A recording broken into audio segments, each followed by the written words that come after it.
Welcome y'all to another episode of the Presidential Executive. What's going on right here? This your boy right here, JB. This is my brother over here, El Presidente Rag. What it do, my guy? What's the word, brother? Man, God is good, bro. Man, always. Yeah, feel me. Oh, yeah. Already. Y'all, before we even get started, y'all, go ahead and like this video right now. We keep saying it because I want y'all to go hit the, let the algorithm know kind of what we're doing, that we here, that we out here. You know what I'm saying? You can catch us anywhere that you stream podcasts. That's an Apple Podcast. That can be YouTube. That can be iHeartRadio, Amazon Music, Spotify, and Stitcher. And y'all remember, make sure y'all share it. Again, even if you don't watch the whole thing, you know, because sometimes we can go, we might have some episodes may only be like 30, 45 minutes, but then we also got some that's like, you know, well into an hour, 2 hours. Definitely. We not expecting you. Of course, if you're at work, it's definitely a good listen when you, especially if you're working, you're driving or something like that. But I mean, you know, it's good if you give us 15 minutes to help move the algorithm, and we appreciate the support. Yeah. I don't want to say like Aries Pierce said his podcast is like. He said his podcast is like masturbation and potato chips. Once you start, you can't stop until you're done.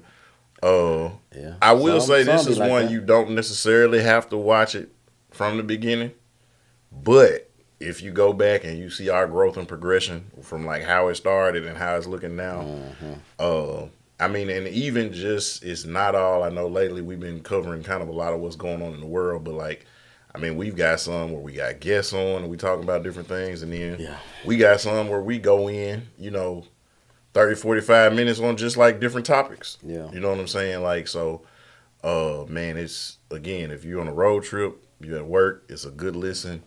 You know, comment, send us an email, add us on all of your social media sites. All the main ones, we're definitely on X, we're definitely on Facebook, and definitely on the gram. So, man, y'all follow us, share it. Send it to your friends, post it on your page, and we appreciate all your support. Yes, sir. Yeah, man. So it's, you know, last week I kind of was going back and forth because I knew we had a little sleet, a little snow, and all that stuff, and I know you would have rolled through it and came, you know, did what you did. But when I looked outside around 9:15, the streets was. Yeah. The only thing is I wouldn't have went the back way that I normally come. I would have went around the other way. Yeah. Like leaving. Coming, I probably would have came the way that I normally pull up, but leaving, I probably went the other way. Yeah. So we, you know, last week I put out there kind of late that, you know, we weren't going to have a live, but, you know, we had some circumstances around here, and so just did what was best, man, but we back. We back in the building this week. We got a lot going on, man. I didn't actually get to put it. I saw what you sent me on the text. Actually, you know, I got a few that I'm gonna throw in there as well. Well, I knew you did, but I know, you know. No, you did right. I've been on it. Like, you know, I was going through. You know, I was like, ooh. Yeah. You know, so I was trying to make it easier on you because I know you be handling all the other technical stuff. Yeah. So. We got a lot of stuff to get into. If you saw the thumbnail, you saw 50 on there. You saw Big Meech, Little Meech. You know, we got stuff about Joel Embiid. And, of course, the stuff that's happening in our country today as far as what's going on with the Dodge. I do want to go ahead and just start with that real quick. It don't have to be that fast. We can kind of flow in without that and kind of the quickies a little bit. Okay. With the Dodge stuff kind of going on, I don't know if y'all have been looking at it. And what Rag said, you know, we get into a lot of entertainment stuff on here, which is good. You know, I think we're a good listen because we can kind of take your mind off certain things. You know, we can just, you know, have that little barbershop feel, right? But then also, you know, we got to be real kind of where we at and kind of where we are into right now as far as what's going on in the U.S. and things going on with Dodge and a potential $5,000 check that could be coming to the American people from the corruption and stuff that they've been fraud that they've been uncovering from like USAID, IRS stuff. I think they already put out maybe $200 billion as far as they've quote unquote saved. And so they're talking about putting out $5,000 check to the American people. First, I want to say, like, at the end, like, where I am in life, I think where we are in life, I mean, 5Gs ain't really, like, it's not life changing, I obviously. mean, it helps, but it ain't Yeah, life yeah, changing. yeah. You know, no, don't get it twisted now. I'm not above the 5K, right? But Mm-hmm. if these things are happening as far as like the where the fraud is, they're saving, you know, money for the economy and they're having to give it back to the people, you know, I do think that's a good gesture. Again, like I said, it's not anything to be like, you know, life changing, but it is something, you know, that I think, you know, that will help. You feel I me? mean, any money that they give will help. It will I help. mean, my thing is like you know how you said with the corruption money they're taking. Some of the money that they giving is they're giving back. They're giving back to people that you took it from them anyway. Good point. I Good mean, point. for us, you know, like man, I don't know. Like I was 15 when I started working. Yeah. You know what I'm saying? Like that was my first job. Like the reality of my life is though, all of the years that I put in working, we not gonna.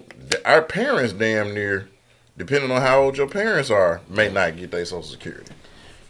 You know what I'm Yeah. saying? And the Yeah. way it's looking, the way That's they real. talking, we definitely not gonna get it. So, where is all the money from the time you got your first job till now? Where is all that money at? Because some of that's supposed to come back to you. Yeah. You see what I'm saying? So like, don't what they say. Don't piss on my leg and tell me it's raining. Like, Yeah. you know what I'm saying? Like that. That's some of that's mine anyway. Right. Cause I ain't gonna be able to get it, you know, when I get 65 Right. or not. Well, hell, now they push it like 67, but hell, by the time we get to that point, it might be 70, Yeah. and they keep pushing it back because statistics show that most people, when you retire, most people die within 3 years of retirement. So they keep pushing it back because the life expectancy is between 65 and 67. Mm-hmm. So now, if your life expectancy, if you're gonna die before you retire, like they ain't finna give your kids that money. So, Right. you know, to your point, I ain't mean to go all the way down Nah. another rabbit trail, but again, anytime somebody, if they giving it away, I'm certainly taking it. Like I told you, I still be following after the Loomis trucks. I be hoping to see one flipped over, you know what I'm saying, something. Yeah. I'm like, I be look like sometimes when I be driving down the road by myself, and I see a car pulled over. Sometimes I pull over, you know, I still got my security flashlight. I be looking to see, because it might be a It bag might in be there. something. The Yeah. Lord might be looking out for his boy. Yeah. Yeah. But if that don't happen, you know what I'm saying? So, like, again, if they're giving it away, I hope people be responsible, take some of it, save some of it, invest some of it. Certainly, if you have necessities, take care of the necessities. Like, don't get kicked out of your house because you got a $5,000 check and now you finna shine. You know, they got that new Birkin bag you was looking at. Like, don't do that. You know what I'm saying? Don't get Right. that new pair of red bottoms you've been looking at before you take care of your rent or your car note or whatever. I mean, the wise thing I would say to do, if you're gonna get a full five, you got a car note, man, go on, pay up a couple of payments. Right. You know what I'm saying? So, Then that and can pay then off. don't not pay next month when it's time to pay, cause you know what I'm saying. But that'll give you some breathing room, cause if you do fall behind, you'll be a couple of them ahead. Right. You know what I'm saying? Pay your phone bill up, you know, a little bit. Mm-hmm. You know what I'm saying? Go ahead and get out the red with MLG and W. You know what I'm saying? Like, yeah. it's good to start from zero. You know what I'm saying? Yeah. Like, Yeah. Yeah. I already know. cause you know some people like, man, your MLG and W bill like $400. You're like, I'm gonna pay 25 on it to 20, keep the meter 25, running. not No, and 25. for real, like a paid. Now, I don't Wow. get it twisted. I get you. I I've get it had though. some moments. For sure. I get it. You know what I'm saying? Like But the not bill, 25. man, the bill was like $4.95, and Yeah. I Yeah. paid the Yeah. 95. Yeah. It's like, cause I get paid on Friday, so I go on and be able to, you know what I'm saying? Like, Yeah, I you do what feel you it. got to do. Yeah. Cause that'll give you another 2 weeks. You know what I'm saying? Right. All right, we ain't gonna cut it off. Yeah. But no, like I just hope that people be I'm with you, responsible. Because these times are very uncertain. Yeah. For sure. And man, let's do our due diligence. Let's be mature about be on our grown man, grown woman shit, and let's do what we got to do. Yeah, no doubt, man. And I did want to say on this, man, like, you know, even somebody in my position right now, anybody that's whoever listening, whoever watching, like, save your coins. You feel me? Get a high yield savings account. Do something. This is not the time to to take these exotic trips to do things like that. Because quite honestly, whatever happened hit me like a ton of bricks, right? You know what I'm saying? Like I said, I can do the cliche. I know God got my back and do all that for sure, right? But I know but and it's like, for those that are, you know what I'm saying, employed. First of all, be grateful. Second of all, like I said, stack your coins. Start, whether you invest or not, start doing that because I'm in the it was in the government sector, right? And so there's a lot of things going on in the government sector that, that affected me directly and indirectly. And so anybody that's any close to any government stuff, nothing is, you know, guaranteed at this point. So it's just like, just use money wisely, spend your money wisely.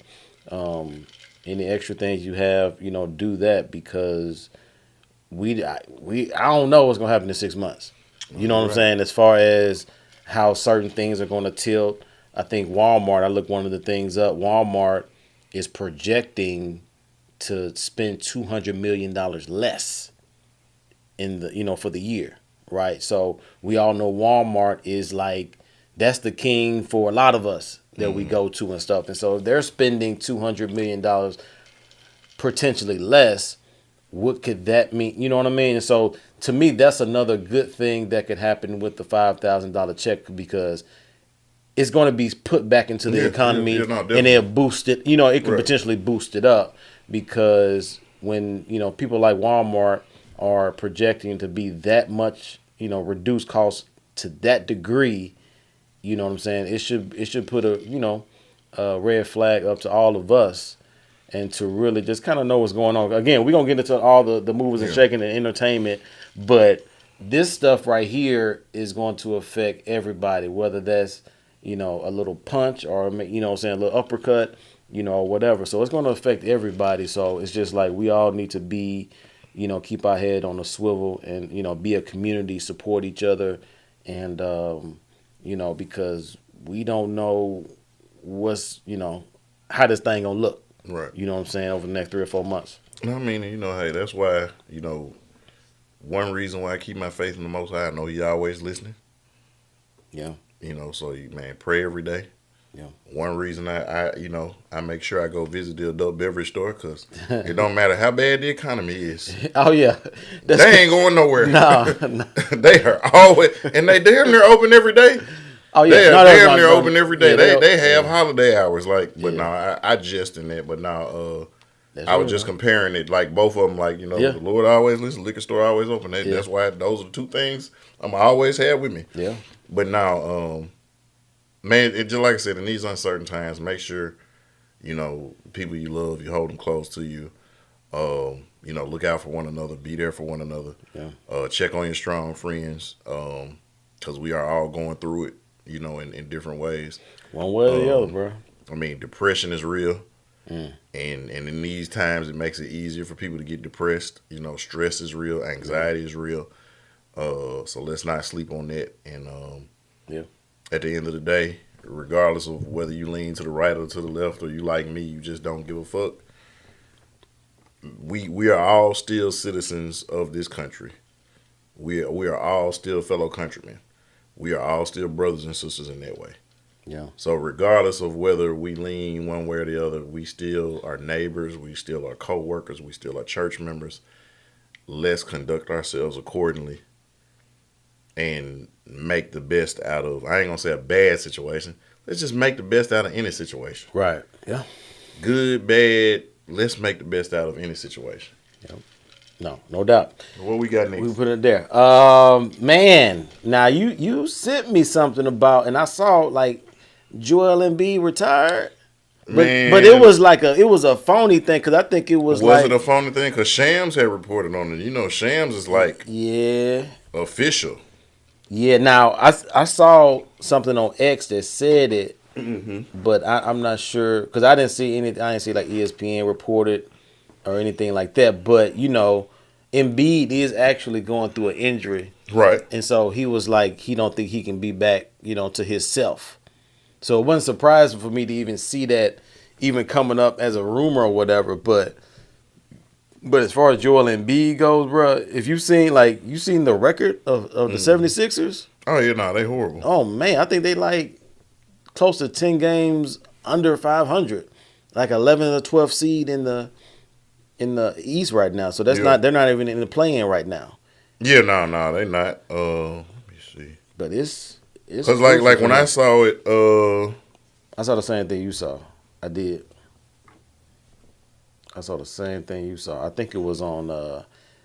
It'd be that X handle that always be kind of putting out leery stuff. Like some of the stuff be true sometimes, but then some of the stuff you gotta be like right. double checking and be like, they just trying to, Okay, cause now, like I Clout said, when I saw Shams had reported on it, that's what made me even yeah. consider it. Cause I went and looked, like everything I was seeing from ESPN was just talking about him shutting down for the season. But what I will say, and this goes to, That's real. this is something that could deal with, man. You could apply this to life. If you want to look at sports, like if you remember how Shaq ended his career with Boston. Shaq got hurt running up the court. Yeah, you talking Like about when you he have was non-contact in Boston. Boston, yeah. Football have non-contact injuries because you're on, like, a lot of times they're on turf, and that's horrible to run on. Your cleats get snagged in the turf and stuff like that. Like, it's not a good surface to play on. Yeah. But like basketball, you don't normally have non-contact injuries. You know what I'm saying? Usually it's because you stepped wrong, you landed wrong, you jumped hard, or you stepped on somebody's ankle or something like that, or you was trying to avoid somebody and landed off right. Yeah. Shaq was just jogging. Yeah. He wasn't even sprinting. Yeah. He was like jogging. He was like the last man back, and then you saw him like hopping. And one thing about Embiid, and I hate this, is like he is. It's been noted he's notorious for having bad conditioning. He doesn't take his conditioning seriously. Yep. He doesn't take his diet seriously. Oop. When you're over a certain height, I would say anybody over maybe 6'4", 6'5". Yeah. When you get, I mean, in kind of maybe 6'7", 6'8", you kind of in the 20, but like when you 6'9", 6'10", 6'11", 7 feet, you can't do. You got to be in shape. Got to be. And some people are like, oh, I'm in shape, I'm round. Like, okay. I mean, he potentially, because he could have another big contract coming. And I'm not saying that with all his injuries. I'm just saying, like, with his age, Probably. if he was healthy, He would have one more. Yeah. You know what I'm saying? Like at 30, He'll get something else. that's what I'm saying. Like at 30, if he was healthy, he could get another 5-year, $300 million. Like with what they paying, he could get another 5-year, $300 million easy. Now Embiid at even 80%. Not right. At 80%, he will still be effective. At 80%, he's the best center in the league. Yeah. Even above Joker. I wouldn't say that. No, I mean, like, I would say this, like, skill-wise, no, but I'm just saying, like, head-to-head, he can give him the like, business in a Joker can't do nothing with Embiid. Right. And vice versa. Because he's a little bit more athletic. Oh, yeah, for So, sure. like, being able to put the ball on the floor, you know what I'm saying? Like, I'm taking Embiid every time. But now, the best ability is availability. Yeah. And Joker is always available. Yeah. I don't know what he doing different, but he's always available. Yeah. He is just like the liquor store in the hood. He is open every day. All day You know what I'm long. saying? Like, and that's, but again, and like I said, you can apply this to life. Like, a lot of us, we don't eat properly. We don't sleep properly. Yeah. You're not going to get the best performance. Yeah. You know what I'm saying? And so, you got a guy like me. Like, I don't never take off work. You know what I'm saying? But I look at it, mine is more spiritual than anything else. It don't have nothing to do with I want to be the best employee, the best worker. To me, that's an act of worship. Yeah. That is showing appreciation that I got activation of my limbs. I'm healthy. My mind is right. Call in for what? Because it may be a time Right. where I got to be in the hospital. Yeah. It may be a time where I done broke a bone. It may be a time where I have a death in the family. That happened, a few years back. Yeah. I called out. I went, to Pop's funeral. But when I left, I was going to go back to work. And I was like, okay, I'm going to go back to work. I'm going to finish, and then I'm going to come and catch y'all in You know, in the evening, and when I called back, that was like, oh man, no, you know, your family passed, man, y'all, you good. Yeah. But like when my cousin Joy died, like I went to work at 5 in the morning, got there early, put up all my stuff, rent all my stuff so I could be done, so I could make the funeral, and then the guy who trained me, he actually stay out not too far from me. He called me, he's like, man, Roche, they brought like, man, 20 more packages. I'm like, shoot, I got to stop what I'm doing, go back. He said, where you at? I told him where I was at. He said, don't worry about it. Pulled up, brought me all my packages. So I ain't had to stop doing what I was doing and go back to the stuff, because that would have set me back. Yeah. You see what I'm saying? So I was able to leave. But then the crazy thing is, again, and this is the way Favor worked, my coworker was like, man, you should have told us, you know, your cousin passed, man, we would have took care of your route for you. But you get that favor because people see how serious you take it. See that due diligence. You see what I'm saying? So for me, and I know this is kind of going to bleed into another topic that we had, but like, I don't have no choice but to take what I do serious. Ain't no load management with me. So like, guess what? If I stayed out too late one night having fun with the fellas turning up, don't mean I don't go to work. Yeah. Ain't no calling in. That's disservice to me. That's a disservice, you know, to my kids. That's a disservice. That's a bad example that I'm setting. That's a disservice, like I said, to the Most High who blessed me with the job. Right. So it don't matter. I'm gonna go there hungover, headache, toe hurting, back hurting. Yeah. You see what I'm saying? Like, and so, but your job is to be in shape. You got one job. You ain't got to do nothing else. You ain't got to go. You ain't got to be a general manager. You ain't got to go scout talent. Yeah. You ain't got to go look for. You ain't like all you got to do is go out there and hoop. So conduct yourself accordingly. Getting paid, I guess, what, maybe like $60 million a year, 50 something, whatever you're getting paid. I'm gonna ask sure. you because you played at close to the highest level that you could get at without being professional. If somebody had told you when you was at TSU, we're gonna fund you to do what you love to do for the next 20 years, would you have committed to stay in shape and do the things that you needed to do so you could be able to do that? Oh, 1,000%. 1,000%. Just because, you know, a lot of these cats, I think Embiid as well, is like, I think they feel entitled just because he's a big dude. He's always probably been a big dude, right? So he knew he probably always going to get, you know what I'm saying, this type of notoriety, this type of money and stuff like that. And so you asking me that question and you asking him that question, it's so different because they compare themselves with LeBron James and what they getting and whoever else like Zach LaVine and stuff like that, because now it's like, oh shoot, they getting paid 60, you know, $1 million a year. I at least deserve that. Plus I'm younger and stuff, you know, so it's like they're so far above the fray, like away from everybody else, away from the common man or common people, you know, living regular everyday life. Right, exactly. So they're so far removed, and so it's like, you know, and plus, like you said, he can probably still be real good at 70-75%. And so him knowing that, it probably leads him to be like, well, I ain't really got to be in shape. You know what I mean? But to me, it's about your competitiveness at the end of the day, because the last 3 or 4 years in the playoffs has been the same thing. They killing in the first round and don't make the playoffs. Right, he looking real good, putting up double 20-20s. Then by the time they get to the semifinals or even to the conference finals, that man is spent. He can't keep up. He just looks out of shape, bothered, lethargic, all the stuff in between. So my thing with Embiid is, I think he may need to retire, right? Because to me, if he retire, he's young enough, he'll come back, right? I think. I mean, hell, he done made enough money. Oh, yeah, definitely made him. Now, he makes. Well, he done made way more than what we done made in life. Oh, yeah. No, yeah. Look, he made $52 million this year alone. Because that's his salary. I looked up his salary. He about a little bit over $51 million. And so, and in his career, he's 30. Okay, he's a little bit older than I thought. He's 30 right now.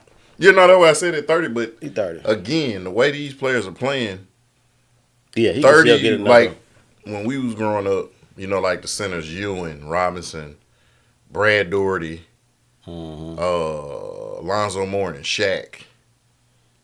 Like when you hit 30, it's like, oh dang, you winding down. Now, you hit 30, Right. you got at least another 8 years. Yeah, you can at least do that. And that's why I was saying he got another 5-year contract. Oh yeah, yeah. Somebody gonna pay And him. it ain't no something. real centers left. Right. Because at the end of the day, he's always gonna have that money. Because let's say, because right now he's in a position where he's the number one guy. He's the guy, but you can still get. That way, you know, you can get you Okay. in the evening. Okay. Get you a good nightcap in. Like, okay, I wish. Thank you. Oh, Now- I contribute to the delinquency It's of bad. adults. Now, but I think Embiid, he can go somewhere like to the Lakers or something and not be as dominant, but still get that contract because he'll still just like he did with the Team USA. He hardly did anything for the Olympics this past summer, but he did enough in spurts Yeah. to where you can be like he can justify. You know what I'm saying? His pay and what else he does. I don't like what my Bulls are doing, but I mean, I'm looking at it like, I mean, you know, we just too up and down, but like, I mean, like with the Grizzlies, Yeah. what if you put Embiid, like a healthy Embiid with the Grizzlies? But to where you ain't got to carry the team, you just go do Joel Embiid things. He'll be perfect for us. Now, don't get it twisted. He'll be Like, you know, I perfect. mess with Zach Edey. You know what I'm saying? Yeah, but it's different though. But yeah, no, but Embiid's a whole different animal. Yeah, he way different. He way different. Now I did want to bring this up. I just saw this. I was looking at the Gills Arenas podcast. It was a segment. I don't know if it happened yesterday or today. DeMarcus Cousins was on there. Boogie. I don't know if you've seen any of that. They were going. I just want to see what you thought real quick. They were going at it. Him and Gil and Boogie was on the same team talking about that. Like it don't take. It's not easy to get 30 on a bad team. You know what I'm saying? Because you're the vocal point of the scouting team. You know what I'm saying? You're, this.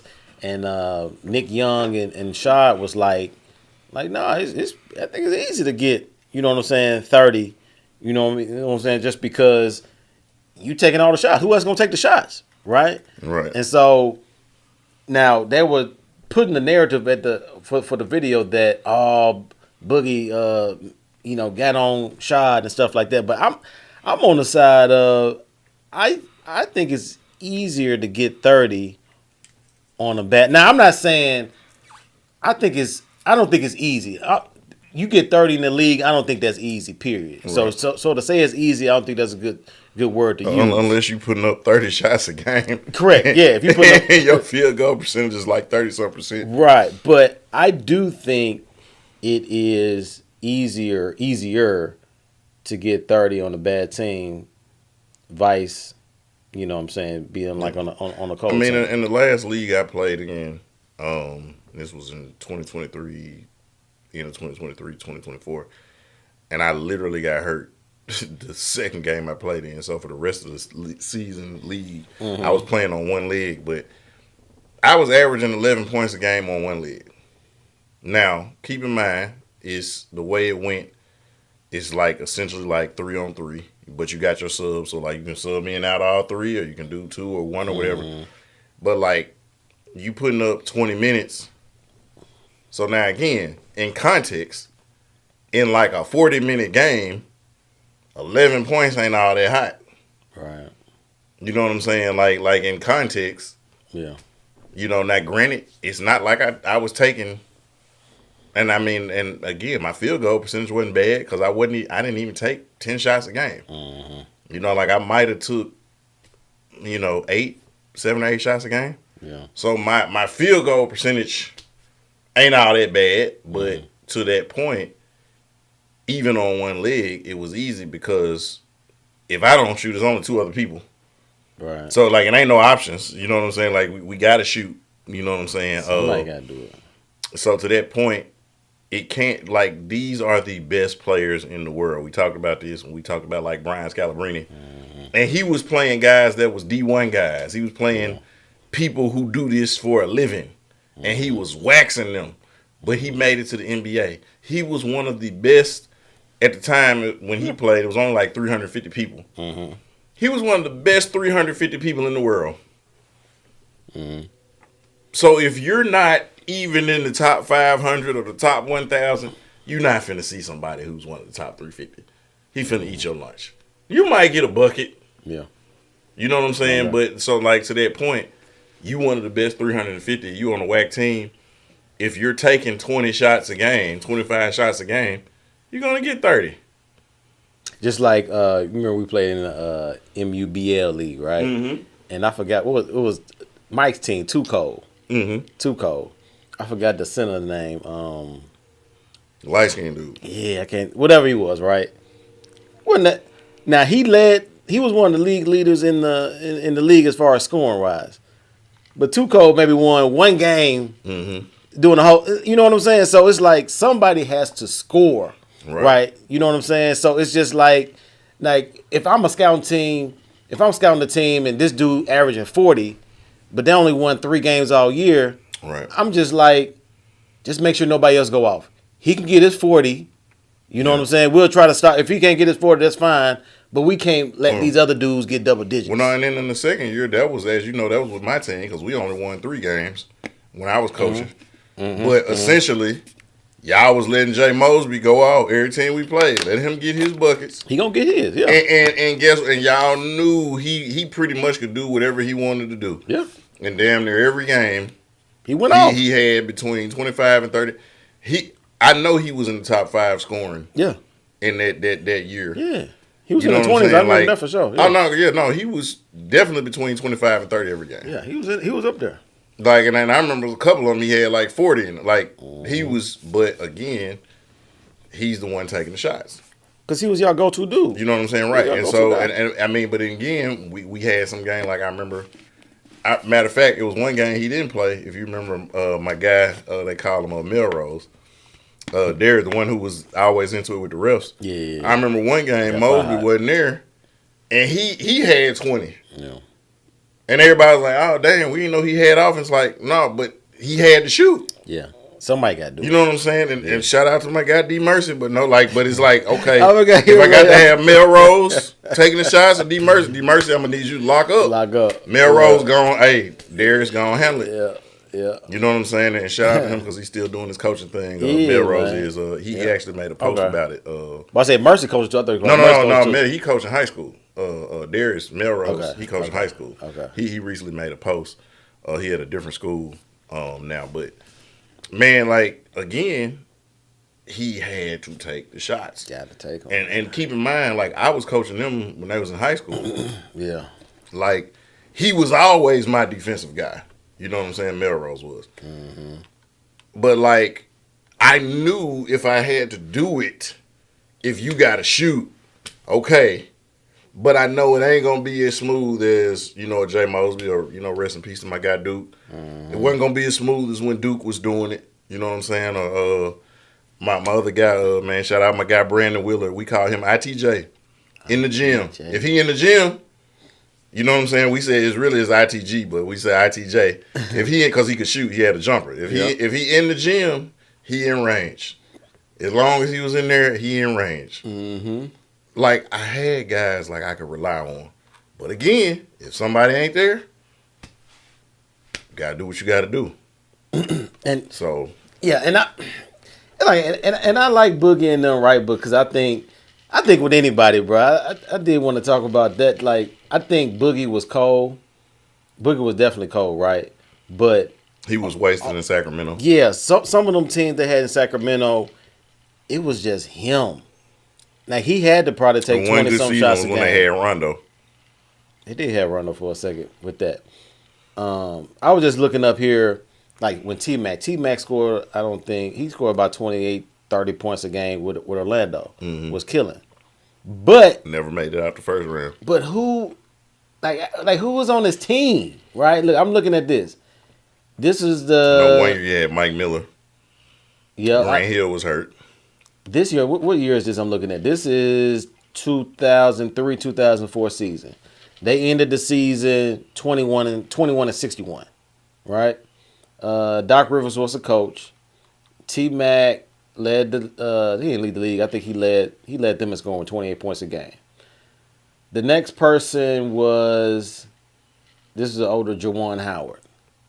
Then you had Deshaun Stevenson, Tyronn Lue, Gordon Girichek, Wow, Drew not G. Drew Gooden. You know what I'm saying? Like, and so to you, like, who gonna take the shots? Right. You feel me? Like he averaged nearly about 24 field goal attempts a game. You know what I mean? The next closest Right. person was around 14. Right. I mean, like you look at somebody like Darius Miles, who I don't think ever is as talented as anybody. Yeah, definitely talented. I don't think he ever averaged 20 points ever. Not in the But I league. remember one year, I want to say I think it was with Portland, Mm-hmm. and they were playing Minnesota, and he was like, "Man, I'm coming at KG." I mean, he had like a 30-point triple double. Mm-hmm. You know what I'm saying? Now again, but again, what was they doing? They gave him the ball and got out the way. Yeah. Yeah. And I mean, you know what I'm saying? And I mean, you got a guy 6'9" that really can handle the ball like Handle a the point ball, guard. yeah. Mm-hmm. Didn't really have a jump shot, but man, he made that first step. Wasn't nothing and he could jump to. Unrealized potential. Oh no, because you remember on the old NBA 2K games where like if you kept playing with somebody, it would make their skills go up. Yeah. Yeah. Oh man, look, I had D Miles on that without adjusting the stats. Yeah. But like how you see, I just kept giving him the ball. Mm-hmm. It's like I give him the ball and get out the way. You know what I'm saying? And he gonna go to the rack, he getting the layup, he dunking on somebody, making the free throws. Next thing you know, that man stats at a 99 because I kept. So to that point, if you keep feeding something, getting a life lesson, you feed something, it will grow. Basketball. You keep passing somebody the ball, let them shoot. They'll score 30. Y'all might not win. No.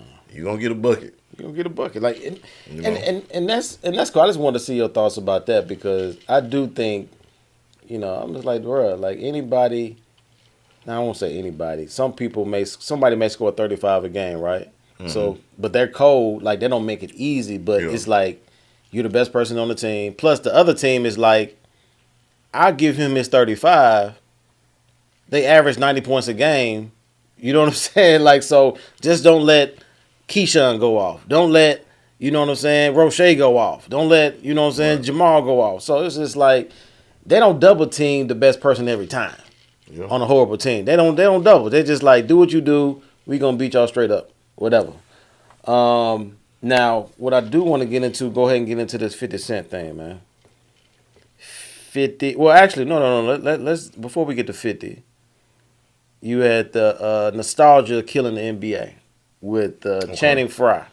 I did see those comments. Yeah, I was gonna say, and then also I do the T Morant versus Kenyon Martin too. Yeah, let's get on that after. Okay, because I didn't know. Nostalgia. Yeah, the nostalgia. Okay, part. so basically the argument was, is it hard to watch it now because people are so trying to compare it to it's not as good as it was back in this era. And the reason why fans are not able to appreciate the game is because it's so much comparison that you can't enjoy it. And one of the arguments that was made, and I think Tim Legler made this argument as well as Stephen A., it wasn't that people are so much comparing it to the old stuff as it is like you don't really know what you're going to see. It's so much load management. Like, and it was a badge of honor. Like, man, let's go to baseball. Cal Ripken. Consecutive games. Like, you know what I'm saying? Like, essentially played like 20 years straight, never missed a game. Uh-huh. You know what I'm saying? And side note, like, the only thing steroids did in baseball, the reason why the stats were inflated is because baseball players play almost 200 games in their season. What the steroids did is it made it to where you wasn't missing games. So now if I'm playing all 170 games, now I can hit 60 home runs. Mm-hmm. But if I got to take time because my elbow hurting, my shoulder hurting, I'm going to miss a game here and there. So now I'm only averaging 30 home runs. But now if I'm on the juice and I ain't got to miss, now the cream rises to the top. Yeah. You see what I'm saying? So now, and that's what Barry Bonds was trying to prove. Like, oh, y'all think these dudes nice. I'm the best player in the game, so let's see what happened when I get on there. And he shattered all the records. You see what I'm saying? And so, like, again, now to go back to the basketball, we grew up watching a sport where Jordan 82, 82, 81, 80. John Stockton, 19 years. Yeah. In 19 years, like he only missed 3 games. You know, AC Green played almost 1,000 games for like I want to say like 945 or something like that. Yeah. With the Jerry curl. Yeah. With the juices. You know what I'm saying? Dripping. Juicy. Looking like a young Easy E. Yeah. Karl Malone, you know, all of his horrible human being. Yeah. Great basketball player. Yeah. Prided themselves on not missing games. Yeah. Like it's a clip. It's a viral clip, but it's one Kobe. It shows him where he dislocates his finger. They call the injury timeout. He goes and the guy pulls it back. He comes back out. Yeah. When he popped his Achilles, he went back and you could see the clip. Yeah. It was like he was trying to grab his heel. Like if I push my heel up, that's gonna make it reattach. Yeah. But he still went out there and shot the free throws. Mm-hmm. And now these niggas missing games because they got a hangnail. I got bad gas. I saw what he said. My cat got allergies. I can't play. Cause wasn't Perk on there with him? On that. So the one that I saw, it was Tim Legler, Shannon Sharp, and Stephen A. When Channing Frye said that? No, so yeah, Channing Frye made the comments because he kept saying, like, oh, y'all can't watch it because y'all comparing it to this person. And it's hard to watch the game because everybody thinking about the past and these people. I don't think it's so much nostalgia as much as it is. Number one, yes, it is softer. True. I disagree vehemently because everybody's like, oh, guys are more skilled. Now, I vehemently disagree with that. Because who's training you? Like, you mean to tell me Isaiah couldn't dribble like these guys, but you got to remember, you can hand check. Yeah. So if you stepped in the lane, you getting hit with a forearm. I think people get a cop-out when they say more skill. I think guys are bigger. They have trainers, and so their bodies are, like, built, like, different now, right? Mm-hmm. But to say they're more skilled, like, you remember a cat back in the day. You probably remember Ricky Pierce. Mm-hmm. He used to play for the Bucks, shooting guard. And the Sonics, yep. And the Sonics, too. Mm-hmm. Man, could shoot that. Cold, right? But he also could, he was a point guard, I think, in college. You know what I mean? Dale Ellis went to Tennessee. Like players like that, you can't tell me they're more skilled. Their bodies are bigger now. Like LeBron is bigger than Karl Malone, right? So they're about the same. Now y'all gonna say they're about the same? They're about the same. I think probably. I would say if you took Karl Malone and gave him Sean Kemp's athleticism, that's LeBron. Yeah.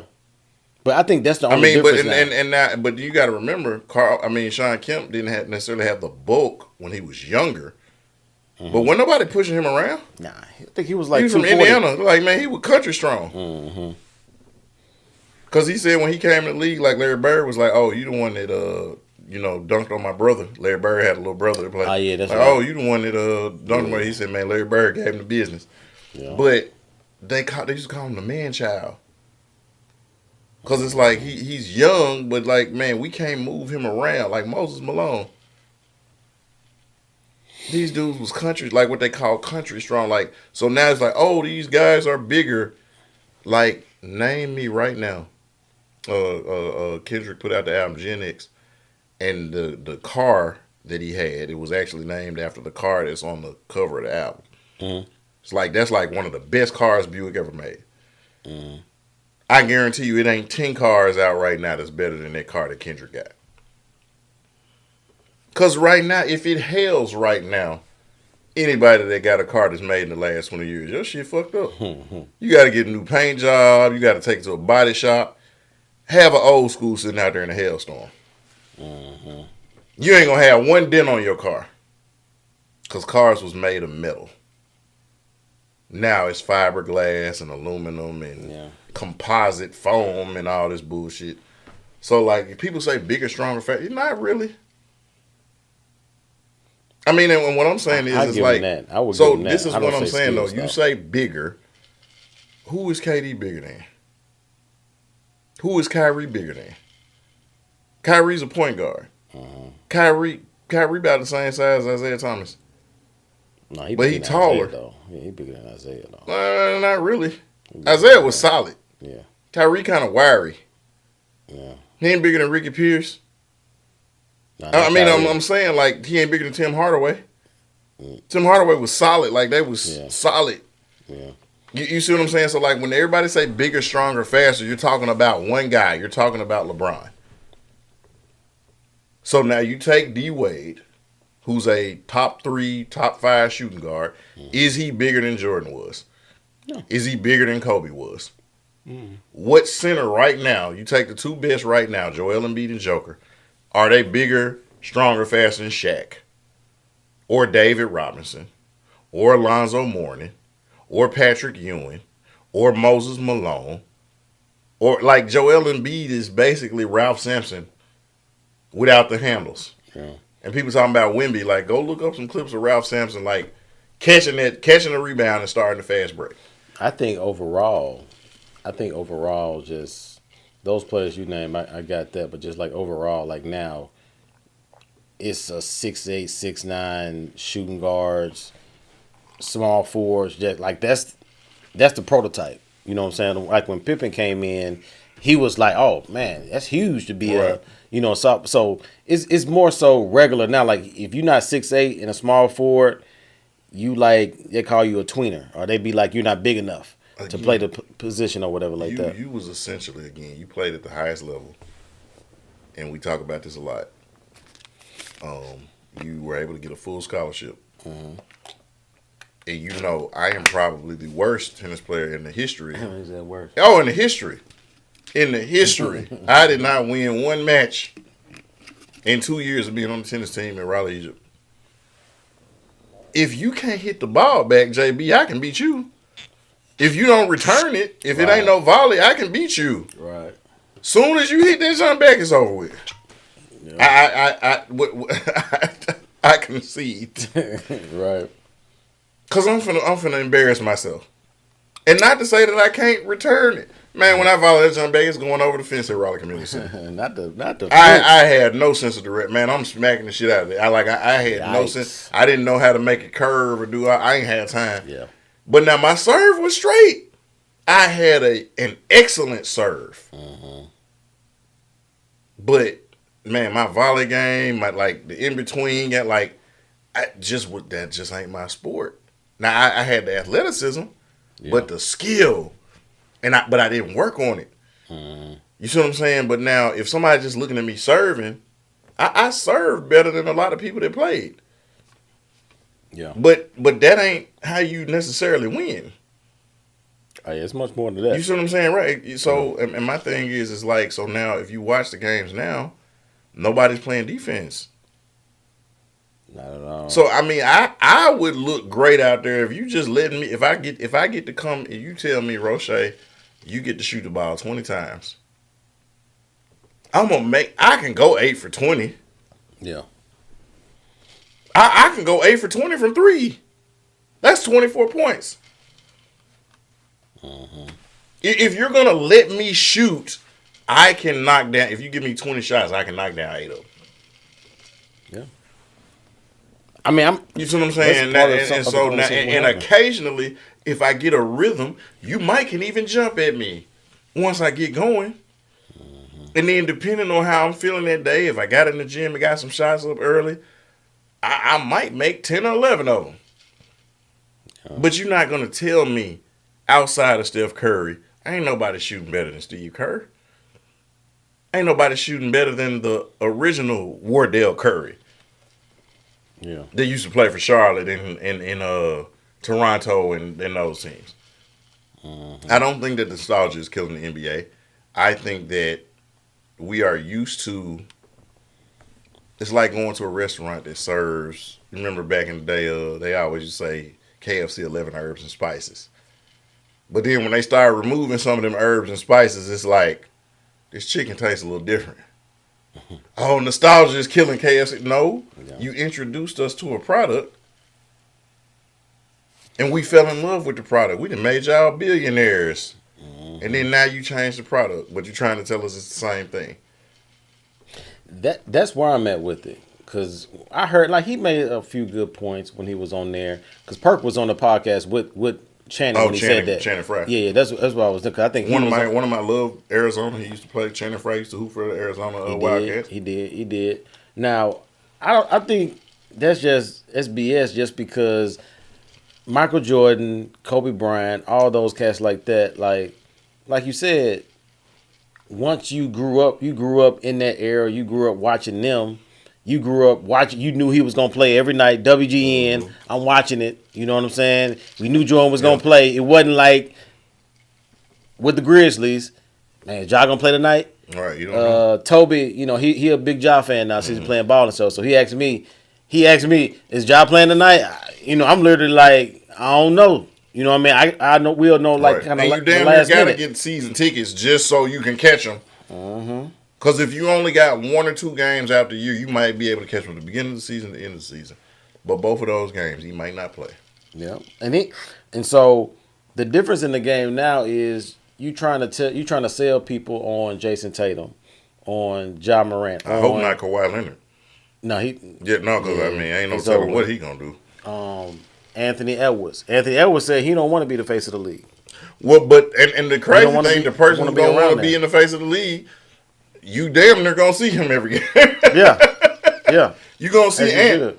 Yeah. So it's I think that you can't tell somebody it's about nostalgia when we're used to Michael Jordan playing with excellence. You know what I'm saying? Playing 82 games. We're used to Kobe Bryant doing stuff like that. So now when you have Kawhi Leonard, perfect example, should be the best player in the league. By far. Should be the best player in the league. Only plays 20 to 30 games a year. And so now you're saying, oh no, it's about expectation. Plus, these cats are getting paid way more. You know what I'm saying now, and then they blame it on the doctor. They blame it on the other people why they sitting out because let's say I want to play, but their statistician or the analytics guy right. says, you know what I'm saying, no, you can play, but you sit out. You know what I mean? So it's like, would they get fined if they try to play? Like, I just don't get that part about it. Like, I get saying, like, okay, these doctors say I can't play, but then on the other side, it's like, you still getting hurt anyway. You miss all these games, and then when you actually do get back on the court, your limbs are not prepared to go Right. through the rigors of And that's why I flow. said glass cannon. When people say bigger, stronger, faster, I call bullshit. You know what I'm saying? Because again, it's like, okay, bigger, stronger, faster, but all of these people that you're supposedly bigger, stronger, faster than, when you could clothesline a nigga, yeah. when you could get an elbow drop, like these folks running up and down the court with concussions, and you got a hangnail, and they're saying like, oh, we don't want it to get infected. You know what I'm saying? Like, I mean, and these dudes, like, I mean, they played like Larry Johnson played. The back end of his career was messed up because he came back too early on a back injury. Yeah. And he still I get bounced back and was good enough to get that other contract. But you see what I'm saying? But and then what did he do? He changed his game. He went from being this power forward to like now Three. he was a stretch forward, shooting them and threes. being able to shoot off the dribble and everything like that. Like these guys, you talk about the skill, but what I found is once these guys lose their athleticism, you don't hear about them no more. It's a revolving door. Yeah. Because once you lose the athleticism, if I'm really skillful, John Stockton, even when I'm not as fast and not as quick, I can still play for 19 years. You know what I'm saying? Like, you look at a guy like a Chris Mullin. Man, this man was a full-fledged alcoholic and played damn near 13 years and was a full-fledged alcoholic. I don't mean he like I like to drink. No, this nigga was off the wagon. Yeah. I mean, and again, you got to watch him. Some of his St. John's clips. People thought he was just shoot. Like, oh, this man going behind the back, and like people forget, Rex Chapman was hooping. Yeah. Oh, he was cold. That was a You know cold what I'm white saying? boy Like too. That again, was a like cold when white people boy. talk, man, how many white dudes like Red Chapman right now? Go look up, man. I forgot how cold Bob Sura was. Craig Elo was nice too, You know though. what I'm saying? Mark And I Price. and Tim Hardaway was on there roasting Nick Young and them. Talking about Nick Young's like, oh, I'm better than Craig Elo. Tim Yeah, I Hardaway saw said, he that. I said saw no. that. He said Elo was Nah. nice. Yeah, Elo was nice, bro. And again, I look at somebody like a Nick Young. Is no reason why you shouldn't have been. Oh yeah. What's your excuse? Well, we know what his excuse It was. ain't enough Yeah, we politics. know his excuse You can was. talk about the politic His game. girlfriend. No, you wasn't in no more drama than AI was. Oh yeah, for sure. They different folks. You know what I'm saying? Like you wasn't in no more drama than a Allen Iverson, than a Vernon Maxwell. You was in more trouble than Mad Max. Like let's be real. But you had more potential than a Vernon Maxwell. But you wasn't nowhere close to the trouble that Mad Max was in. So what's your excuse why you were never close to being an all-star? No. You're not as nice as you thought you were. Now, granted, you won the top 350. You definitely kick my ass on any level. But like, let's just be for real. You're not as nice as you think you are. And what I hate is a lot of these guys is because they've made it, they have no objectivity. They think that because I was at the top of the mountain, like, and I can shit on other people because when I look at my tape, the game is played differently. Oh yeah, for sure. You know what I'm saying? And so, like, again, it's not about so much nostalgia as, like, man, we want to see y'all really play. Like, what are you doing when somebody really guarding you, trying to shut you down? And that we didn't meet last week, so we didn't even talk about the All-Star stuff like that. Now, one thing I Man, did this like should've been a about quickie. one thing I did like about the All-Star was that they competed. You know what I'm saying? When they played the rookies or whatever with Edie and whoever else on there, like I saw them block shots. I saw them actually steal the ball. Now it's the wrong format. Don't get it twisted. No, the format is horrible. Yeah, the format is crazy, but I saw like some effort. I saw them being like, "Oh, these young dudes ain't about to beat us." Right. Actually, they ain't even about to get close to beating us. And so, if we can get some of that same mojo to go with in the All-Star game, like we can go there. Kobe would never. But at the end of the day, we can talk about Adam Silver and do all this stuff. But at the end of the day, it's gonna be about the players and what they feel like. Okay, I want to put on a show. Not only show, the show has actually been part of the problem. I think you want to compete to the degree to where we can be like, okay, fool us into thinking this is an actual game, not just like a Harlem Globetrotters versus the Generals, where you just, you know what I'm saying, 186 to 192. You know what I mean? Like that's where it And the kind of got Generals ridiculous. actually be trying to play, though. Yeah, I know. I know. At least in that, they did try to play. If you watch that, the Generals is like, okay, we know these folks is cold. So, we going out there giving 110. But yeah, we can wax on that forever. Man, what we got? What we got? Did you want to get on the T Morant versus Kenyon Martin? Yeah. Now what? Now what was that? I don't know if I actually saw that they had a back and forth. So essentially, what happened is that it was the game, and it's been probably now about a week and a half, maybe two, where T got ejected from the game for, I guess he was saying stuff to the referees, and they sent him out the game. That was at home. That was Right. here. Mhm. That was here in Memphis, right? Yeah. And Yeah. Okay. so Kenyon was saying, and again, no T slander will be tolerated. We mess with T Morant, Yes, sir. as well as LeVar Ball. Yep. They sit in a room where you can't, Never lost. they're beyond reproach. But Never lost. what Kenyon was saying is that it's too much T right now. He's saying that, like, you shouldn't be. People are watching. You know what I'm saying? It's like you're just as much a part of the game as your son is, and it's like you're a dad. It shouldn't be attention taken away from your son because you're at the game or you're talking or you're popular. You're getting ejected because you got to inject yourself into it. And he juxtaposed himself. He said, I played in the league. His son, Kenyon Martin's son, is not playing in the league. He said, I was at his games in middle school and high school when I was winning state, college. He said, I've been to his NBA games. He said, you've never seen me ejected from a game. He said, because it ain't about me. He said, I played my career. I'm not trying to live vicariously through my son. He said, and then sometimes, like, I disagree with the referees and everything like that. He said, but if I start doing that, now the attention is off my son and on to me. And because of who I am, people are going to be looking at me and not paying attention to my son. Or now it's becoming a thing of, like, now I'm just as popular as my son. It's like, man, my son out there playing the game.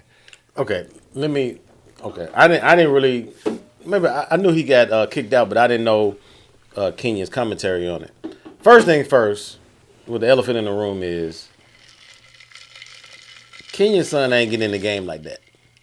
Kenyon's son may be playing garbage time in the league. Like I said, you can say NBA player, very good athlete, right?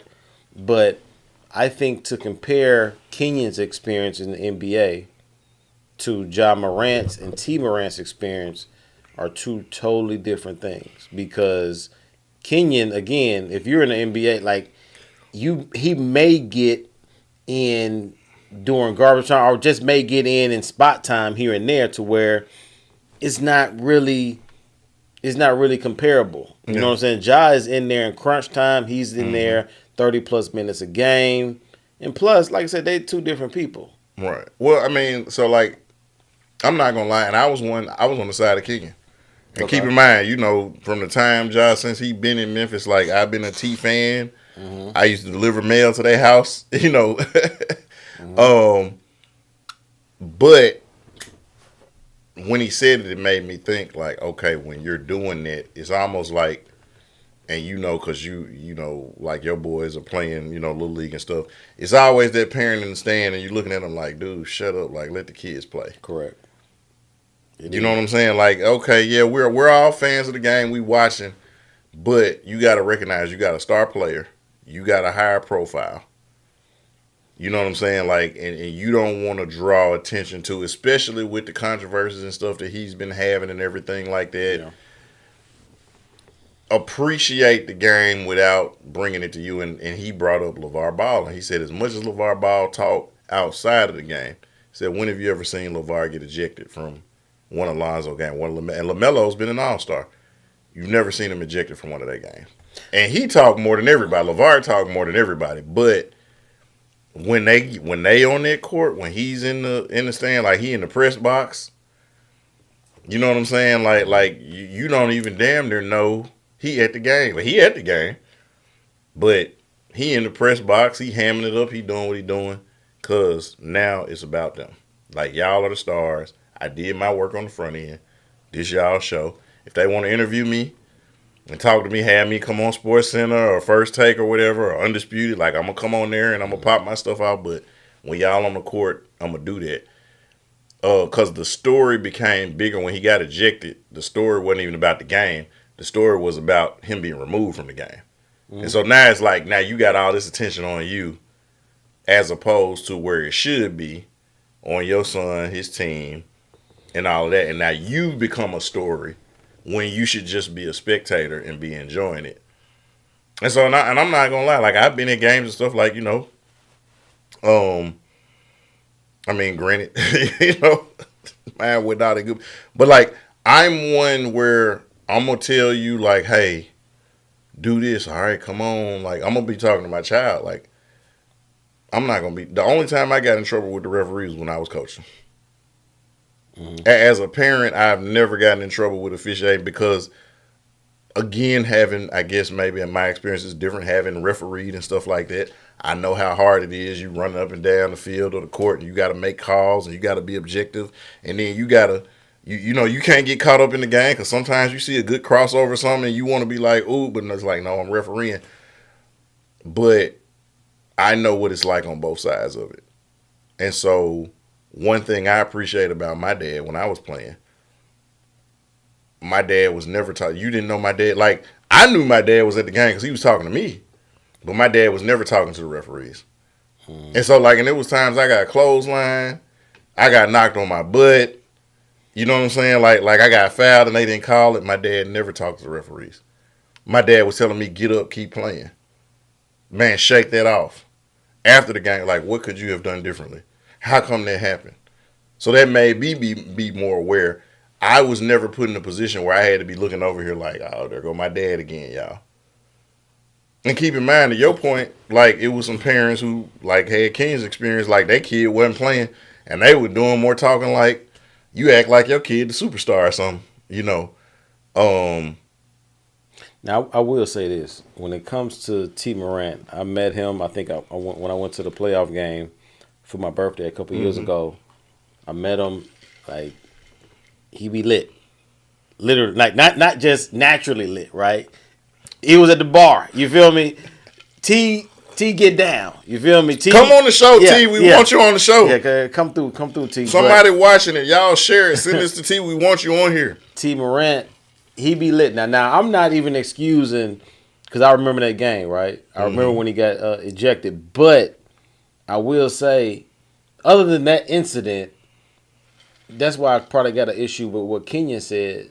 Before that, he has been more low profile this whole year compared to the other years he's been. I was like, okay, this year, with you Ja. got to remember now, like him and Shannon Sharp had got into it. Yeah. You know, so like he's been, and if you remember, we talked about that then. And he apologized. I think It's like after that. you, to me, as much as we give Archie Manning a hard time, I never saw him during Peyton's or Eli's games. Now, when it comes to contract negotiation, who my son gonna play for, never saw him during one of their games. John Elway, again, his dad was like, oh, my son not gonna play for the Chargers. Yeah. I don't know what it is about the Chargers. He not gonna play for the Chargers. He gonna go, play in Denver. But you never saw him at Elway's game. Jordan's dad. As much as Shaq talk about his stepdad, the Sarge, or his mom, you never saw them at his games. But you knew that they were there. They had a presence, Right. but you never saw them there. And again, now, let me say, outside, because they didn't really talk about Michael Jordan's dad until after he passed, and I don't think that especially black fathers get enough credit when we have a large hand in making sure our children are successful. And the ones that do, they demonize them like a LeVar Ball, like a T. Morant. And even to some degree, you know how they doing. I think, they are going a little hard at Bron. I think some of it is self-imposed, but I think sometimes it is just a little bit much. But he did what he was supposed to do. But I think sometimes it can be, it's more about you. And you got to let them, you can't live vicariously through them. You can't live your dream. And he did. He was one of Ray Allen's teammates. They played together in high school. You know what I'm saying? T. Morant and Ray Allen, they played together in high school. He gave up his hoop dreams to raise his son and to do that. But you did what you were supposed to do. You know what I'm saying? And so don't get it twisted. Your son is amazing. He still potentially could be, a face of the NBA. Yeah. But Definitely. Don't make it so much of, and I get it, you love the game. Yeah. You're a fan of the game. You're a fan of your son. You're a fan of his team. That's what I see it as a Yeah. fan. I see him more as a fan. Right. But you still got to stay in pocket, because once you do that, now all eyes are on you. And that's the only, and that was the part that I agree with. It's like, now once you do that, people ain't looking at Ja no more. Now they looking at you. Yeah. Now, like I said, I think this argument could have been made, which it was made the last couple of years when Ja got in trouble, got suspended, because T. Morant, because actually I think I see the little things. He moved where he sits at the Grizzlies game. Now, he was always right across from the Grizzlies bench. Now, he moved over way kind of out the way on the other side of the gym, or sometimes even on the road. Before, he'll be like right over there by the Grizzlies bench, whatever. On the road, he's on the other side of the gym. You know what I'm saying? So I see He's made adjustments. different things that he's done, right? Now, this, like I said, this is a black eye, but like to make a point that I think Kenyon was making, I think it had to be like, it got to be more than just that. You know what I'm saying? Just to be like, hey, you can't, what I'm saying, do this. You kind of bigging up your son. I just think T. Morant, even just meeting him for that second, took a picture with him, everything. Like, he just enjoying being a dad. He never thought his kid was gonna be in the league like that, right? Because I think Ja always said my dad was my biggest hater, my first hater. You know what I'm saying? Because he always thought you ain't gonna be nothing. You know what I'm saying? So I think T. Moran is just enjoying the fruits of his labor and his son's labor. Now, does it go overboard sometimes? Yes, but I think this year you can't be like, you know what I'm saying, can't make that same narrative. Like if you want to make that last year or the year before, but like I said, I've been seeing subtle movements and subtle Right. differences that he's been trying to do. Yeah. So I'm just like, Well, I mean, but it wasn't an overall criticism. He wasn't overall criticizing him. he was just talking about He was that just game. talking about that instant. particular And what he game. was saying is, keep in mind when you react, when you do that. Now, we're talking about you, Yeah. and we should be talking about Ja and the Grizzlies. Instead, we're talking about you getting ejected and why you got ejected and what did you say to the referees. Essentially, what he's saying is you shouldn't even be a story. If it's a story, it should be about how you're a great dad, how you raised your son, how through adversity, and that should be the story, not you getting kicked out the game. And like I said, that was the part that I agreed with. Right. I can get that. Because again, what he did, what we all should be doing, it should be highlighted more. It should be applauded. Because when we ain't doing it, everybody want to talk about that. They don't never want to talk about it when we are doing what we're supposed to be doing. But it should never be a thing of, oh man, such and such man, they dad Roche got kicked out the game because like I should never be a story.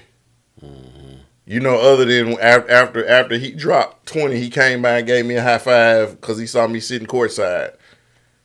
Yeah. You know what I'm saying? Like, I mean, and whether Toby, like, you know, basketball or, you know, one of the other babies, like if they win the U.S. Open, Yeah. you know what I'm saying? It should not be, you know, you talking to the line judge, you know, because you like, oh, you with the shit, you know that was out of bounds. Like, it shouldn't be like JB over there breaking the program because the referee called a bad, you know, out or something. Let's not get it twisted now. Like this, I'm not that type of dude, right? Like I may gripe about certain things, but I wouldn't put myself. Oh, you Richard Williams in that position. You right? Richard Williams. You Earl Wolf. Hey, you never know until you put in that position. You LeVar. But you just don't. They just ain't put the camera in front of your face to talk about it. Yeah. Hey, like I said, I ain't mad at T. Like I get it. Like I said, let's see if your son, let's say Debo. Let's say Debo get to the league, right? Got you a house. You know what I'm saying? You got a house in East or whatever like that. You playing for the Grizzlies, whatever like that. As we see, you like to enjoy life. You like to have a drink. You feel me? You on side, like you know what I'm saying? Hey, your boy get tripped. Like, hey. Like you may lose yourself for a minute, but that's not gonna be a regular occurrence. But it's like, hey, I'm enjoying myself. My son Debo out there killing. You know what I'm saying? Hey, I messed up this game.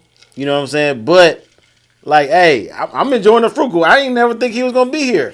That wasn't the goal. I mean, I know, like, if Nas any indication, I know if he ever does anything, I'm not gonna have to say nothing because he gonna look at me on the sideline. Because even now, we be at home, he'll do something. He be looking to see where I'm at. So I don't have to say anything. Like I'm going, like the look says it all. And one thing I guess, like when I was coaching, like, you know, I would teach my players, like, look, don't leave it in the hands of the referee. Oh yeah, for sure. They not perfect. They not gonna see everything. But then if you start complaining, then now they not gonna blow their whistle. They gonna let some stuff slide. So just keep playing. Yeah. You know, don't leave it in the hands of the referee. Let your skill, let your heart do the talking. So for me, as a fan, I'm like, oh, come on, man, y'all missed it. But I'm not finna be like, all the fixes in. How much they pay y'all? How much? Hey, bro, how much you getting paid? Like, now you're antagonizing. You know what I'm saying? And it's like, but again, I don't want to take any emphasis off of my child. You're the star. I'm just an extra in your movie. And like, think about it. When we watch a movie, we watch a Denzel movie, we watch The Rock, we watch whoever. You're not watching that movie to see the people in the background at the table ordering their paninis or whatever. Like, You trying to watch The Rock. You trying to watch, you know what I'm saying, Denzel. You trying to watch whoever you trying to watch. You know, ooh, who is that in the background with that orange shirt on? And what is he ordering back there? Like, you ain't watching it for them. And so, you know, Lord willing, if any one of my children ever does something like that, the fans watching, the fans in the arena on what TV, they not watching to see, oh, I wonder what Debo Pop's doing over there. And if he ever play for the 49ers, that'll be the greatest thing ever. If he ever play for the Bulls, that'll be the greatest thing ever. But hey, if he play for the Grizzlies, that's definitely not a bad thing either. Yeah. But No. again, I'm just happy to be in the building. I knew feeding them hot dogs and peanut butter was gonna pay off. You know what I'm saying? Like, hey, but you gonna have one of them nights, Rag. You gonna have one of them nights. You'll be courtside. What I'm saying, T had a night, right? Most of the year, like I said, he been kind of chill, been kind of having fun with the crowd and stuff like that and doing that. But he had a little mishap. Like if this was like multiple instances or something like that, I would then be like, hey, bro, like, come on, you gotta relax. But he had a little. He was at the house. He was at the crib. He was in Memphis on the side next to Moneybag or something. You know what I'm saying? He might have had a little extra shot. You feel me? And then did it. But I'm with you. At the end of the day, you don't want to, show up your son. You want all the praise and stuff to go to him. But at the end, like, people are going to navigate to him because they know he's not. He's T. Morant. He's part of the show. Mm-hmm. You know what I'm saying? Like he's a cool day. Look like Usher. You know what I'm saying? Right. So it's like. But that's the question. Should he be? And that's the whole thing. Should you be a part of the show? Yeah. Because outside of you just being a super fan, you're not necessarily doing anything for the team. Yeah. And so now we're glad you're there. We're glad you're supporting your son, man. Hey, shout out to the black fathers. Shout out to fathers who handling their business everywhere. No. But you should not be the show. Like the Grizzlies are the show. You know what I'm saying? Yeah. Like what Perk call them G12. You know what I'm saying? Like that's the show. Like, and again, case in point, if you remember the MUBL league we was in, the year I was coaching, man, I had one of these on the sidelines. It wasn't water in that cup. But now I got one pick the whole year. Yeah. Now keep in mind, and we talked about this, my guy Mosby, Jay Mosby, was probably one of the most foul players that whole season. Yeah. And it was games we wasn't playing y'all. He was like, yeah, he do be getting hit. I got one tick. Yeah. If you remember, I got a tick that game. It was the guy, he was really good, a shorter guy. He played on one of the other teams, and he was running by, and he pushed me as he was running by. That's the game I got to take. That's the only reason I got to take. Yeah. Because now it's like, okay, now you know, hey. Mm-hmm. Like, because now it's like, hey, forget all this politically correct bullshit. Like, because you got a hoop. Like, you running past me every time. Like, I'm going to trip the shit out of you. Yeah. You know what I'm saying? Like, oh, I'm going to fuck your ACL up. You know what I'm saying? Like, what you don't know. Because you running up the same sideline. And I'm telling my boy, you know what I'm saying, Pretty Kenny, like, hey, man, and you telling me to calm down? Like, he put his hands on me. Yeah. You know what I'm saying? And that's when I got to say, all of when Mosby was getting fouled, when, like, again, as many texts as my guy, Darius got a tick every game. Yeah, he did. But I didn't get one, and I'm standing for, because I know how to conduct myself. And keep in mind, I had my cup like T had his cup. Yeah. But I know how to conduct myself. I'm not the star of the show. Yeah. My players are the star of the show. You know what I'm saying? And I just think, again, it's a mixed bag. Like, two things can be true. We can be happy that you're there supporting your son, which you should be. We can be happy that you got the platform. We can be happy that you did everything that you were supposed to do. But also now, you got him here. Let him do his thing. Yeah. Take a page out of the book of Mr. Jordan. And everybody respect Mike's dad. Oh, but you didn't see Mike's dad until that was after when they were popping champagne. That's when you saw Mr. Jordan. Mm-hmm. Class personified. Yeah. And I'm pretty sure he probably had some harsh words about referees and everything else, but sure did. You know. I'm with you. All right, let's finally get into this 50 Cent. 50 Cent, Lil Meech, Big Meech. Is it reality or is it propaganda? we know 50 is the king of selling, the king of marketing, the king of media. But I actually do think it is some really going on here, some reality of it. Just because of I see now, I don't know if you saw pictures with Lil Meech was with Ross, was with somebody else, was with Floyd Right, Mayweather. right, right. You Oh know what yeah, I'm yeah. saying? 50's ops. Yeah. So and one of the things is now because now they're prepping for Raising Cane. Raising Cane coming out here, I think in a week or two, March 7th. I think he's supposed to come back out, and so now BMF was on the rope, so to speak, because I think Meech is out.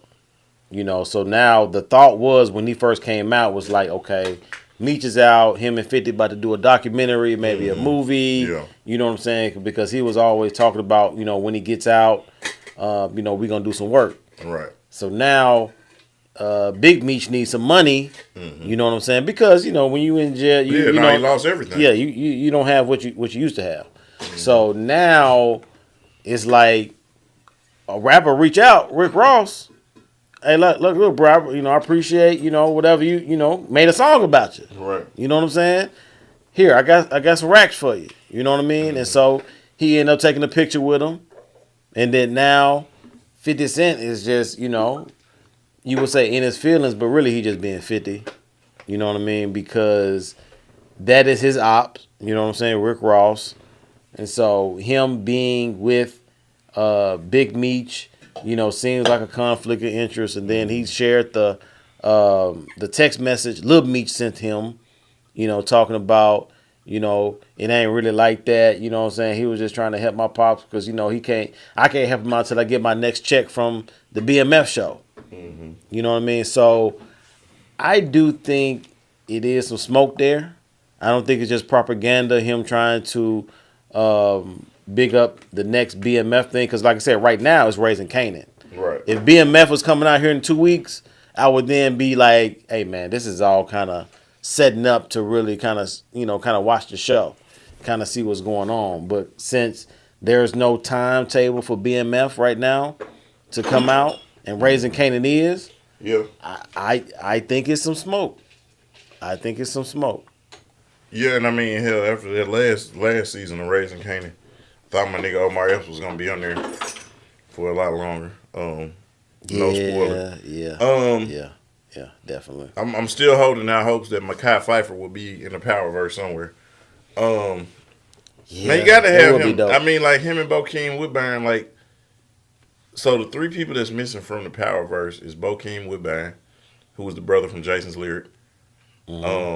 Also, he was the uncle in Queen and Slim. Gotta love Bokeem. He's greatness. Mekhi Phifer, Yeah. You know what I'm saying? Paid in full. Clockers, and who was the third person I said? Mekhi never been in any of He the Powers. ain't been in none of the Not Power. like not even no and cameo. my boy Pinky, Clifton Powell. Cause like they've been in all the hood movies. Yeah. You got to have those three. You got to have Pinky, aka Clifton Powell, aka Chauncey from Minister Society. I forget who he played in Three Strikes. Like Clifton Powell had been in all the hood movies, right? Yeah. Bokeem Woodbine had been in all the hood movies, and Mekhi Phifer had been in all the hood movies. You got to have them three. Like you had my nigga from ATL, Jackie Long. Yeah. You know what I'm saying? Cashmere from ATL. Yeah. He was in Power. Come on, man. You got to have Mekhi Phifer. But I can see that. But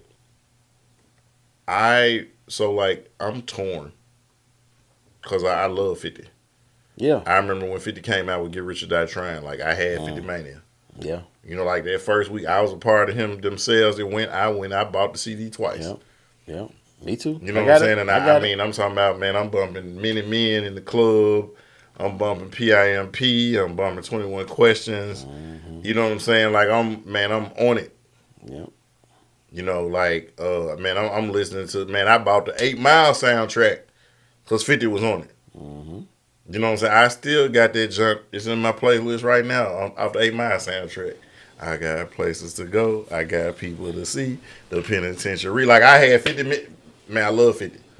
Right? But at the same time, I had a strong dad. Got a strong dad. Mm-hmm. You know what I'm saying? Ain't no way you gonna ever turn me against my dad. Yeah. Period. Yeah. If I can help my dad out in any way, Yeah. I'm sorry. You kiss my ass. I'm gonna make sure he good. Now, Lil Meech didn't seem too strong in that because he seemed to be a more apologetic. Right. Well, he was And trying so to. it was a I little don't different. want to mess this relationship up because I appreciate Definitely. you. You helped me out. My dad was locked up. You paid for my acting Acting classes. classes, yeah. So I got a sense of loyalty to For sure. you. Yeah. But this is still my pops. Yeah. And the only reason my pops wasn't around, it wasn't because he ain't want to be around. It's because he got locked up. Yeah. So it's not like, and even though he's been locked up, I got a relationship with him. We still talk. And I appreciate you, man, helping out, bringing light to our family and telling our story and all of that. But now my thing is like, and we know this because we've been through this in our own life. It's some people that you cool with. Them ain't my homeboys. Yeah. I only have a problem if you're joining in with them if they clowning me. That's when I'm gonna be like, dang, JB, what's good? What's up? Yeah. But if you know them over here, you might know them from work. You might have went to school with them. So you just supposed to throw all of that away because we cool over here? And to the same token, me and you cool. You just supposed to cut me off? Yeah. And we got a totally different relationship because you work with them? Ain't got nothing to do with them. Mm-hmm. And as long as I ain't talking about them, it shouldn't be no conflict. And so it ain't like Ross put out a song, this and 50, and Big Meech is talking on it. Mm-hmm. Yeah. I mean, like, hell, we already know all of Ross's persona is based off of the real Freeway, Rick Ross, Big Meech, Larry Correct. Hoover. Correct. Those are who he's patterned himself after with his music. So now, if I'm gonna throw anybody a bag, I'm gonna throw the person who persona I'm trying to personify. Right. And so that was my thing. I think you need to. I think you need to be careful with that, 50, because a lot of people respect Meech. Mm-hmm. A lot of people have made money off Meech. Mm-hmm. Still making money off Meech. Yep. You know what I'm saying? I know Yep. T.I. was one that, and even Dolph, Jeezy. like everybody. So it's a lot of people that he put on, that he, funded their careers, or beginning of careers at least. You know what I'm saying? Especially when we talk about Jeezy and stuff like that. Like I said, I like 50, man, because he's entertaining, and that he makes controversy funny. Mm-hmm. Right? So it's like, he's serious, but it's like, dang, he petty. Yeah. And it's funny. It's like, he the funny type of petty. Like you said, the dudes we went to school with, and like they would check, they would be serious, but it's like, dang, that is kind of funny. Like, that's 50. Like, he does, I don't know if he has help with how he trolls, or this all his ideas. Like, whatever it is, it's pretty much gold how he does it, which makes it like why nobody intentionally, like Joe Budden recently said something about 50, talking about getting lawyers involved, because he I don't know if you saw a post where he put him out there walking naked in front of a club or whatever it was. Yeah. So Joe Budden, as much as he says something, I love 50, but you keep talking, I might have to get lawyers involved. Like, you're not going to go back and forth with 50 and win. Even a great Joe Budden, which he can go back and forth with you and do certain things, which he has with Drake and stuff, like, but he ain't going to go back and forth with 50. He said, I'm just going to get lawyers involved. I'm not going to do anything. I'm going to get lawyers involved before I go back and forth with you. And to me, I think it's beneath 50, though. Yeah. I mean, like, at some point, okay, it's funny, but I'm like, to me, I think it's beneath you. Yeah. You are so great. Yeah. You have done so much. You have reached such an echelon in a status that you don't like. Why? Unless somebody comes at you directly. Yeah. Like I'm not paying the indirect slice. Now, if you directly call me out, okay, that's different. Yeah. I'm not paying the indirect slice. Yeah, You know what I'm saying? it's to this point now with 50, it seems like he has to say something back because this is his reputation now, right? I mean, but And how? so, like, I mean, me like it's not like again, it's not like Ross put out a diss track yeah, and Meech is on it, or Mayweather is talking shit about 50 and Meech in the background, like yeah, like it's not that. it's more so. I'm just looking at it from the lens of 50 that I think it may be, narrative or not, but it's like it's the principal part about it. Like, I put your son on off the strength of you, right? Not off him, because nobody knew Lil Meech. You know what I'm saying? Basically, your son is, you know what I'm saying? Like, this is for y'all. This is what he put it out as. Like, 50 was like, I'm going to put him on because once he gets out, he can help his dad out, get him back right, and, we'll have this, kind of saved up for him. And so, how 50 may be looking at it is, I put your son on off the strength of you to help you and your family out. Even put his brother on, right? What's his T? I think they call him Southwest T. Oh, His, yeah, his right, brother, right. Meech's brother. Meech's brother, right? The second in command. So, he put him on, put his mom on too. You know what I'm saying? Pretty much put their whole family on, and it's like now you kind of taking a picture with my ops.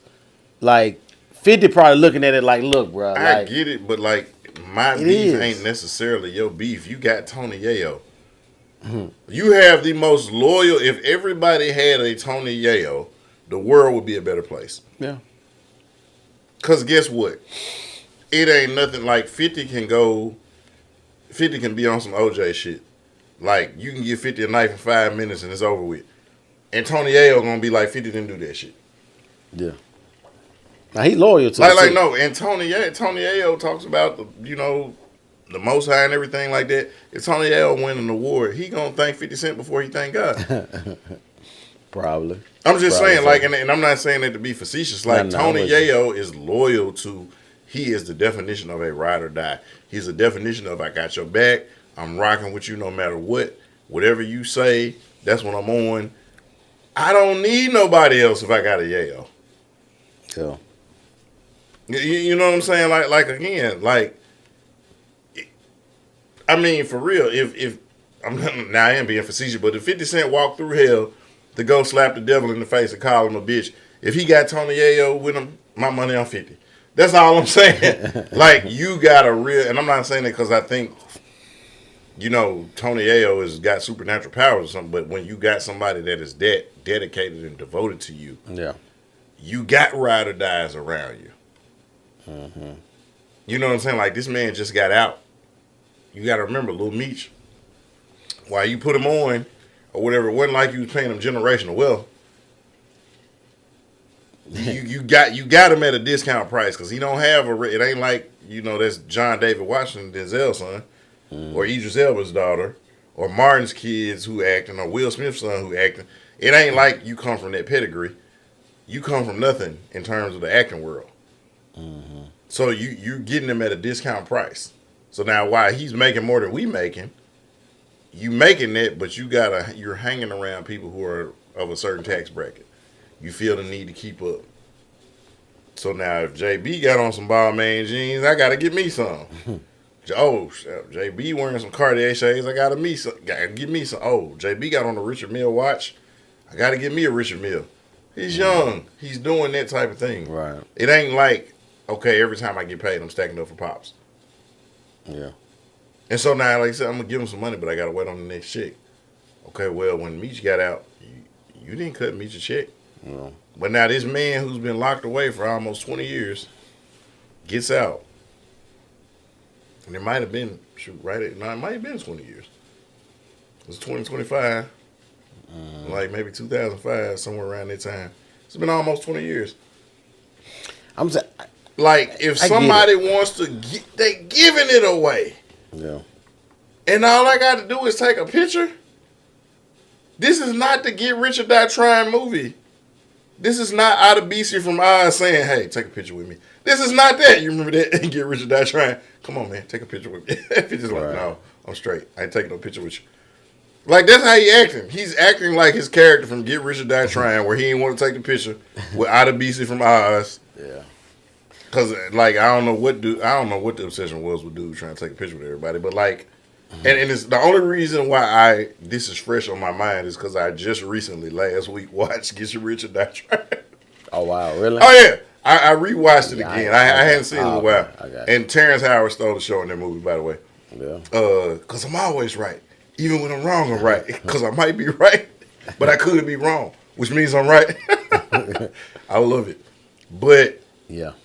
it was a scene where 50 got out of jail when they did like I think the cops had planted some cocaine on him. He had to go do some time in jail, and when he gets out, the guy is out there and he's like, like, oh, come on with me. He's like, no, I'm straight. I'm out the game. I'm finna go with Terrence Howard. He finna be my manager or whatever. And so he starts making his music, and dude is like, hey, come on, take a picture with me. I'm like, nah, I'm good. But like throughout the whole movie, Yeah. he was always like, every time he goes, hey, we gonna go here, we gonna show up, you gonna take a picture. And so it's like the taking the picture thing means like we kick it. And so you're acting like because Meech took this picture with Ross and Mayweather or whoever he said, like, oh, they're thick as thieves now. That's you scratch it. That's quid pro quo. You do something for me, I'm gonna do something for you. I just dropped off this bag to you. Man, I'm gonna take this picture with this help boost your street cred. I'm not. Don't I'm mean with it. don't I'm with mean that if you're dissing 50, I'm rocking with you. Yeah. But I'm finna take this 500K you gave me or 50,000, however much it was. But I'm finna take this and use it to get back up. Now I will admit, at the end of the day, Meech is older than 50, so it's just like, given where he came from, it would be different if Little Meech actually took the picture with Ross or something like that. I think it would be way different. Meech is a grown man. Meech has And didn't know 50 before Crazy. he got locked up. Yeah. So crazy street cred and everything else like that. So I'm with you. I think 50 need to be careful. And 50 and With Meech that. probably got real live Tony Ayos. Yeah. It's so. some people that didn't get locked up because Meech took everything. Because Meech didn't take nobody down with him. Right, he didn't. And some of them dudes now, they done interviews and stuff like that. Like, them niggas ain't forgot. Because he took it for everybody. Yeah. And he had real robbers, real killers, real shooters. It ain't that serious. Nope. All right, we gotta get into these quickies, man. Let's get into these quickies real quick. We're kind of first up. That is Matthews. Oh That my is gosh. Matthew passed, I think, yesterday. Is that accurate? Because, with these false retirements and everything, is that real? Nah, I did see that. Yeah. Not I saw his witnessing daughter that. say something on social media, talking about it, whatever. It's kind of odd for me talking about this because, we saw a few weeks ago, what came out and everything. And so, when anybody that passes like that, man, I don't have that 50 energy. You know what I'm saying? It's just, obviously you hope the best, pray for the best for their family, loved ones. You know what I'm saying? So it was just he was controversial, when he was here. You know what I'm saying? We was talking about the cussing preacher, all the other opinions and stuff that he has said. So it seemed that like the last month or so, he kind of softened up a little bit. Yeah. No. Kind of came out and, admitted some things. I don't know if he apologized or not. But, so, all I got to say as far as that is Matthews, you know what I'm saying? Wish well his family and everybody that loves him going through his transition. You know what I'm saying? So all I got to say is, salute, to the family, man. Anytime that I try to be sensitive to people passing because I know that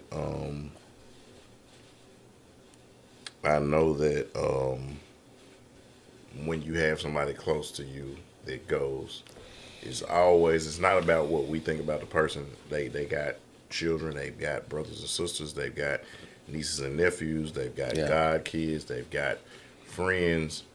So there is that element of it. True. I haven't seen him getting the grace because I've looked at a lot of the comments on Facebook, on social media, and stuff like that. He didn't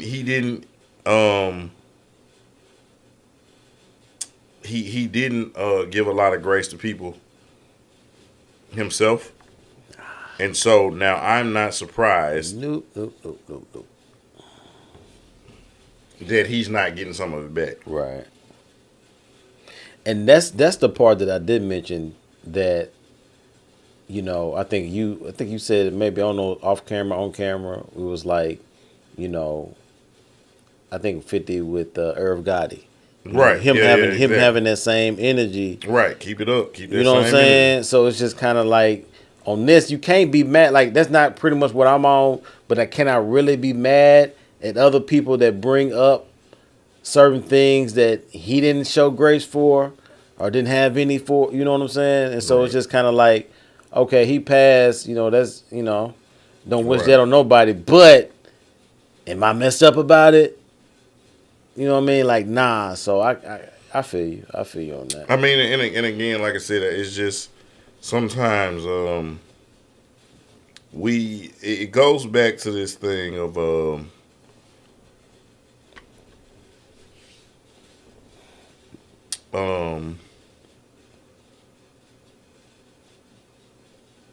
it goes back to this thing where, especially within those of us that are believers, and man, shout out to my little brother, man. Bird was texting me because I think he's watching. Man, shout out to Jonathan Ragland. What's up, my guy? So man, I appreciate you, man, watching, Yeah, moving that algorithm for us, Yes, sir.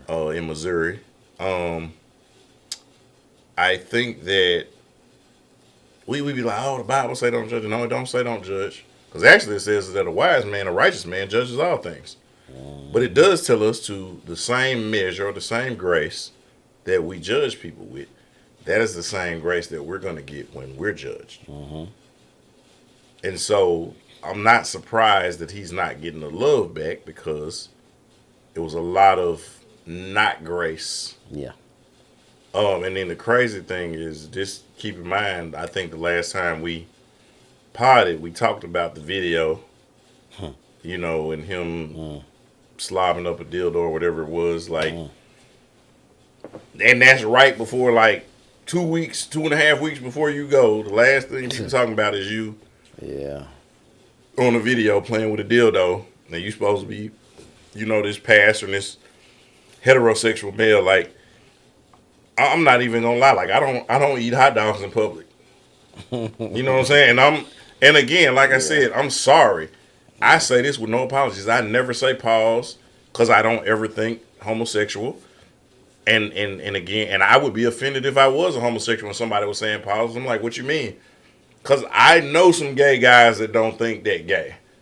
When you say something, they're like, hold it up. You know what I'm saying? But now, I don't eat hot dogs in public. I eat hot dogs in the privacy of my own home. Because I just be because there's some people might be like, oh, the way he bit that. But with that being said, like, you playing with a whole dildo. Yeah, it wasn't. And I didn't have to watch the video. The comments was enough. Yeah, it was. I'm not 19 anymore. Like, if you tell me, I take your word for it. It wasn't good. I need to go investigate. I don't want to watch another man do that. But now, and then the crazy thing is, prior to that, you was clowning somebody about their scandal, and then here you go. The same measure that ye meet Yeah. with all, it shall be measured unto you. And that's all I'm saying. Yeah. That's right. And so I hate, he didn't make it to 70, he was 67. Scripture say if you live a good life, I you didn't know his age. Okay. 70 years old or 70. So like somebody's, we know people that made it to like they 69 in 3 months. Right. You was right there. Yeah. And we know some of them was just like, man, I'm tired. But this came out of nowhere. Right. Wasn't like he was in the hospital. Wasn't like he was. And you're going to be remembered more for your scandals. For sure.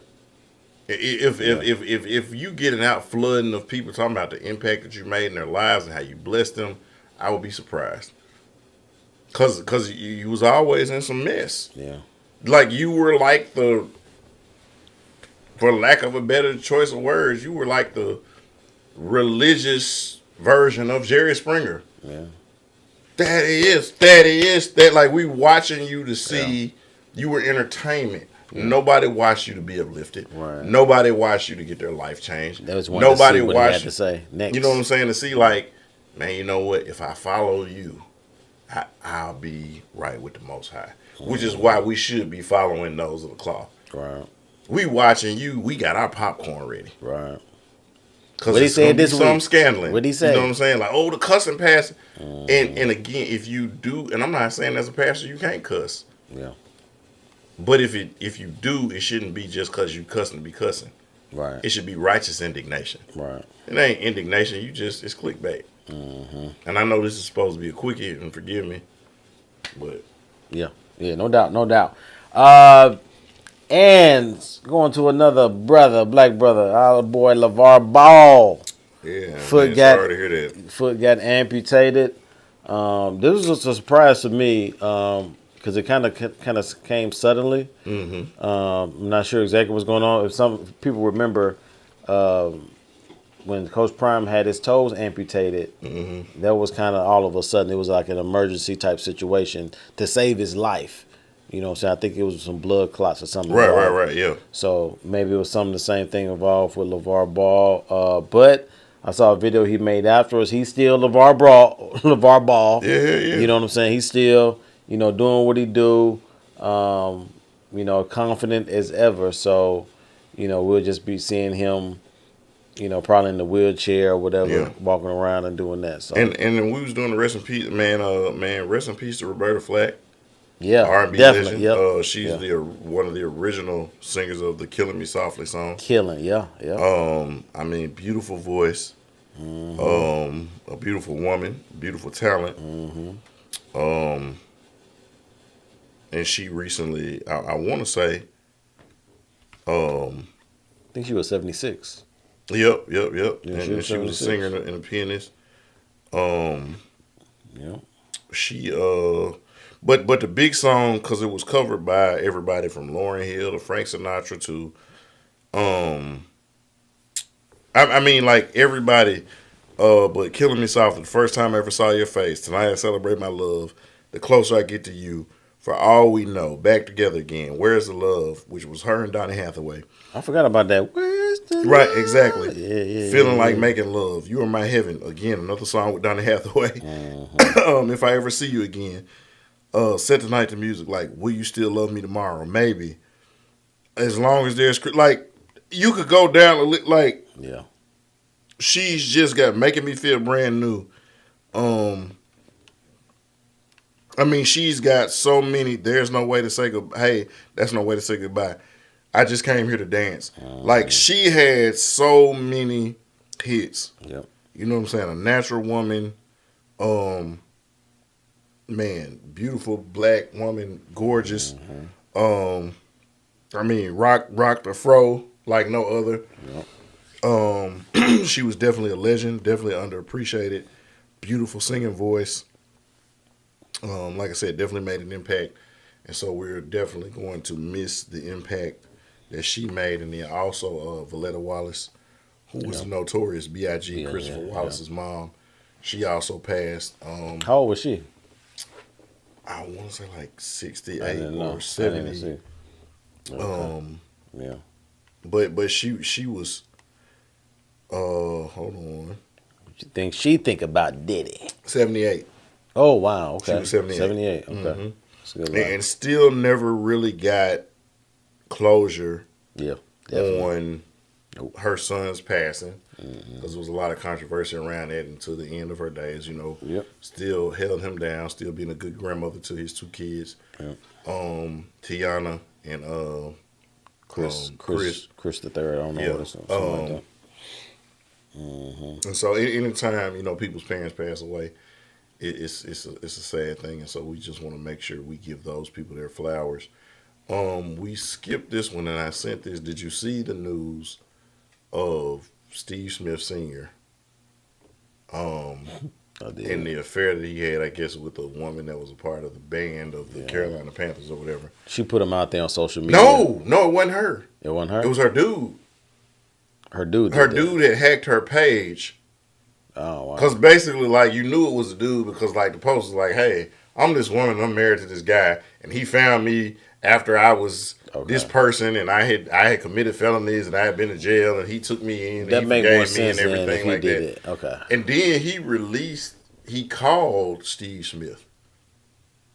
He actually released the audio he was recording. He called Steve Smith and was like, Steve Smith answered the phone. He was like, hey, I'm such and such. And he was like, who is it? He's like, yeah, bro, you've been messing with my wife. Yeah, my wife, and he said her name like she does this with the team and everything. So what do you have to say about this? And it was quiet for us. He's like, man, look, I'm sorry. Yeah. Since you just said this, I don't get why a dude would do that. It's a whole move. Yeah, I don't respect that. I mean, because I've always been one where if somebody that I'm with, or like if you my homeboy, you do some shit behind my back, I'm not gonna check the people that you've been messing with behind my back. I'm gonna check you. Yeah. Like, nigga, what's up? If you get cheated on, you don't mess with the person on the side. Yeah. You check the person that's supposed to be with you. Yeah. Like, really? Look like a clout chase movie. You know what I'm saying? Like, the person on the side, like, they don't have a dog in the fight. They just they living life. Yeah. But now you can put him out at, like, so now again, you don't know what his situation is with his wife, because Steve Smith, as far as we know, is married. Yeah. You got kids. Right. You don't know what their situation is, because everybody's situation is different. But sometimes people move under pressure. Because let's say, hypothetically speaking, Steve Smith's wife know he getting trim on the side. Yeah. Nobody else knows. And he's done a good job of being discreet. But now, once this gets put on blast, now all of her family members, you got the people in her ear. Oh, I know you ain't going to let that. You just going to let him do that to you? And so now, they might have been good. But now she's got to react to the pressure that she's getting from her. Well, she probably not working. She probably already knew that he was messing around with somebody else. Mm-hmm. And now this right here just added to it. I thought you said it was only such and such, such and such. So now, like so that's messy, man. Like to put a dude out there and like I said, if you want to handle it privately, you know what I'm saying? If you just talk to him and do something like that, that's fine. But for you to put it out there in public like that, it's foul, bro. I mean, if ever I'm in a situation, if my woman is cheating, I don't have an issue with the cheatee. Yeah. And I've always had 3 rules. My rules have always been, don't make a video. I don't want to be on Facebook or TikTok or Snap and I see that shit. Don't give me no itch I can't scratch. Yeah. And don't bring me back another nigga baby. Like, wait a minute, that baby crying in Spanish. That baby like, hola, como esta? Like, hold on, wait a minute. I said I was Dominican. My Spanish ain't that good. I just got good beard hair. That's my 3 rules. Yeah. Anything else, let me live in my delusion. If you are doing something, let me be delusional and think you're a saint and you ain't doing nothing. And when you say you going to work, that's where you at. When you say you going to the store, that's where you are. When you say, oh, I'm held up in traffic, that I believe that, let me live in my delusion. Yeah. You see what I'm saying? Like, I don't ever want to have to be thinking of doubting, because it don't matter. Because if I am ever having to think of doubt, it don't matter what you're doing. Then you can be exactly where you say you are. Yeah. Now every time you go, that's what I'm gonna be doing. Hmm. But to your point, he could have had a conversation with, his significant other, with his wife. She may be, again, and this is what we have to remember. Just because I am in a certain place, it doesn't mean that everybody else is in that place and everybody's thinking the same thing that I'm thinking or moving how I'm moving. So you got some people like, oh no, it's just us. That's it. You got other people that's like, they find somebody for their other. Yeah. I mean, for real. Like, I know people that, like, they go out and the woman will be elbowing her man like, hey, what you think about her? I think, and the woman get a kick out of seeing her man knock off another. And then it be dudes like, hey, yo, you like him? He kind of muscular. Look at his traps. He been in the gym. It was shoulder day. Like, and they do that. Now, if you don't do that, that's fine. Everybody, we know this from the world we live in. Everybody's not morally the same. Everybody's not spiritually the same. Everybody's not practically, rationally the same. Yeah.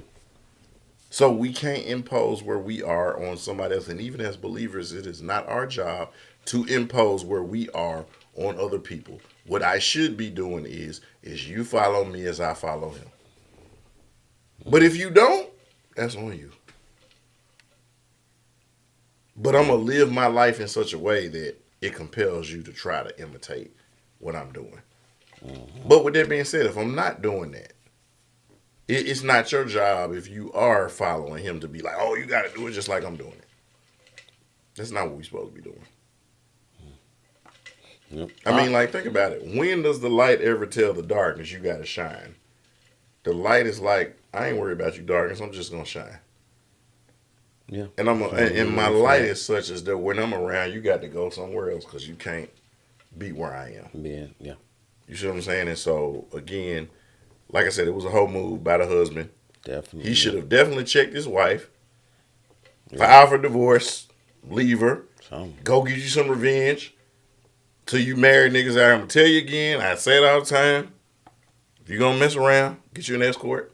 Get an escort. Why are y'all messing with these people that got these insecure ass niggas that's going to come and be on y'all? Go get an escort. You get what you pay for. Yeah. And like my boy said in Four Brothers, you pay him to leave.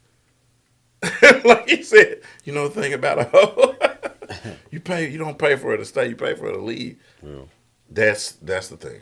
And so I think that's where Steve Smith messed up. He was messing with a regular woman when he should have had an escort. Yeah. And then we wouldn't be having this conversation.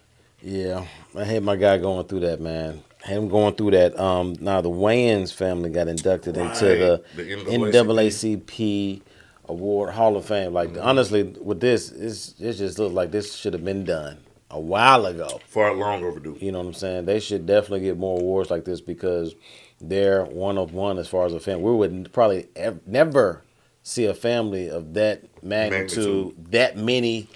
3 generations. You know, yeah, a lot of generations, and be as famous and be as successful and be as funny and be as consistent as the Wayans family. So this to me was, definitely long overdue. I'm glad everybody's still alive for everybody to see this.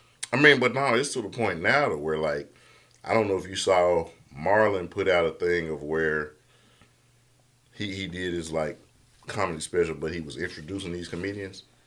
And one of the comedians was, like, one of his nieces. Mm-hmm. And it's like, so now you got, like, them, you got the kids, and then you got, like, the grandkids. Like, you got a Damon Wayans Jr. Yeah. I don't know if you remember the movie Major Payne. Mm-hmm. The black dude that was doing all the dancing and everything like that, that was Keenan's son. Mm. And so the line in the movie where he got happy when Major Payne was roasting everybody, and he was like, I am not your damn brother. Like, the significance of the line is that the kid he's telling that to is his nephew. So when he's like, I'm not your damn brother, like, that was Keenan's son. Okay. You know what I'm saying? The I one that knew was that. always like, parents Right. not here, he's in our ass. Like, Yeah. that's Keenan's son. Wow. Yeah. You know what I'm saying? And I want to say, I think he was in You Got Served, and he was in one of Go. Yep. the Yep. dance movie or Yeah. whatever. Yeah. Yeah. And then, of course, you know, Damon Wayans' son, like, they got a show now called Yeah. Papa's On House. CBS. Right. And he was in Yeah. New Girl, and he was the other guy in, what's that movie? The other guys with Mark Wahlberg, Will Ferrell. Yeah. He was the black police officer that was with the guy that was trying to take over after The Rock and Samuel L. Jackson died. Yeah. Like, I mean, he been everywhere. Yeah, Damon Wayans Jr. been everywhere. Like, so like they Wayans should be- kids are doing stuff, and that they sister Kim. Yeah. I mean, like, and they are the first family, especially. Yeah. That's what I would say they're the not first even just family of black, comedy. like Comedy. period. Comedy. Period. Because Yeah. They're the first name family any of comedy. ethnicity, Yeah. any ethnicity. Yeah. Nobody. Like you look at a Seinfeld. Like I don't know Seinfeld's son or nephew or nothing like that. Right. Like the only one I could think of as far as comedy goes is maybe Ben Stiller. And did you ever watch Seinfeld? Very Okay, so I was gonna say if you very watch rarely, Seinfeld, very rarely. the dude that played as George's dad was Ben Stiller's dad. Okay. You know what I'm saying? Like, Yeah. and that's so like his dad was Jerry Stiller Yeah. was a legendary comedic actor and comedian, Yeah. and then Ben Stiller. But like outside of that, you know what I'm saying? Like name your top white comedians. George Carlin, Sam Kinison, Bill Burr, Bill Hicks, like Richard Jennings. Like I don't know any of their kids. Even Freddie Prince. That show that was in the 70s, She Going to Man, his son, Freddie Prince Jr., he ain't do no comedy. Yeah. He was in Scooby-Doo. Yeah. Freddie Prince Jr., a writer for the WWE. Yeah. Definitely what I'm saying? the Like, Wayans are the first family of comedy. Period. Everything, dude. Yeah. They're the first family coming, no doubt. No doubt with that. So yeah, definitely salute to them. Long overdue, and like I said, they're still making history, making movies, doing like. And actually, Marlon has gotten better with his stand up. You know what I'm saying? Over the years, because at 1st I was like, I didn't. Really, And he's the one. He's He's got the better. only classically trained actor Yeah. of the family. Like everybody else is just comedians. Yeah. He actually went to school as a classically trained actor. Watch him in Requiem of a Dream, the movie about the drug addicts. He is so like it wasn't nothing funny about that. Like he's like convincing as a drug addict. Shoot, even on Bel Air, he played his daddy. Playing Lou, playing Lou in Bel Air, the show Bel Air, right? Dramatic. Yeah. So, yeah, salute to the whole family, man.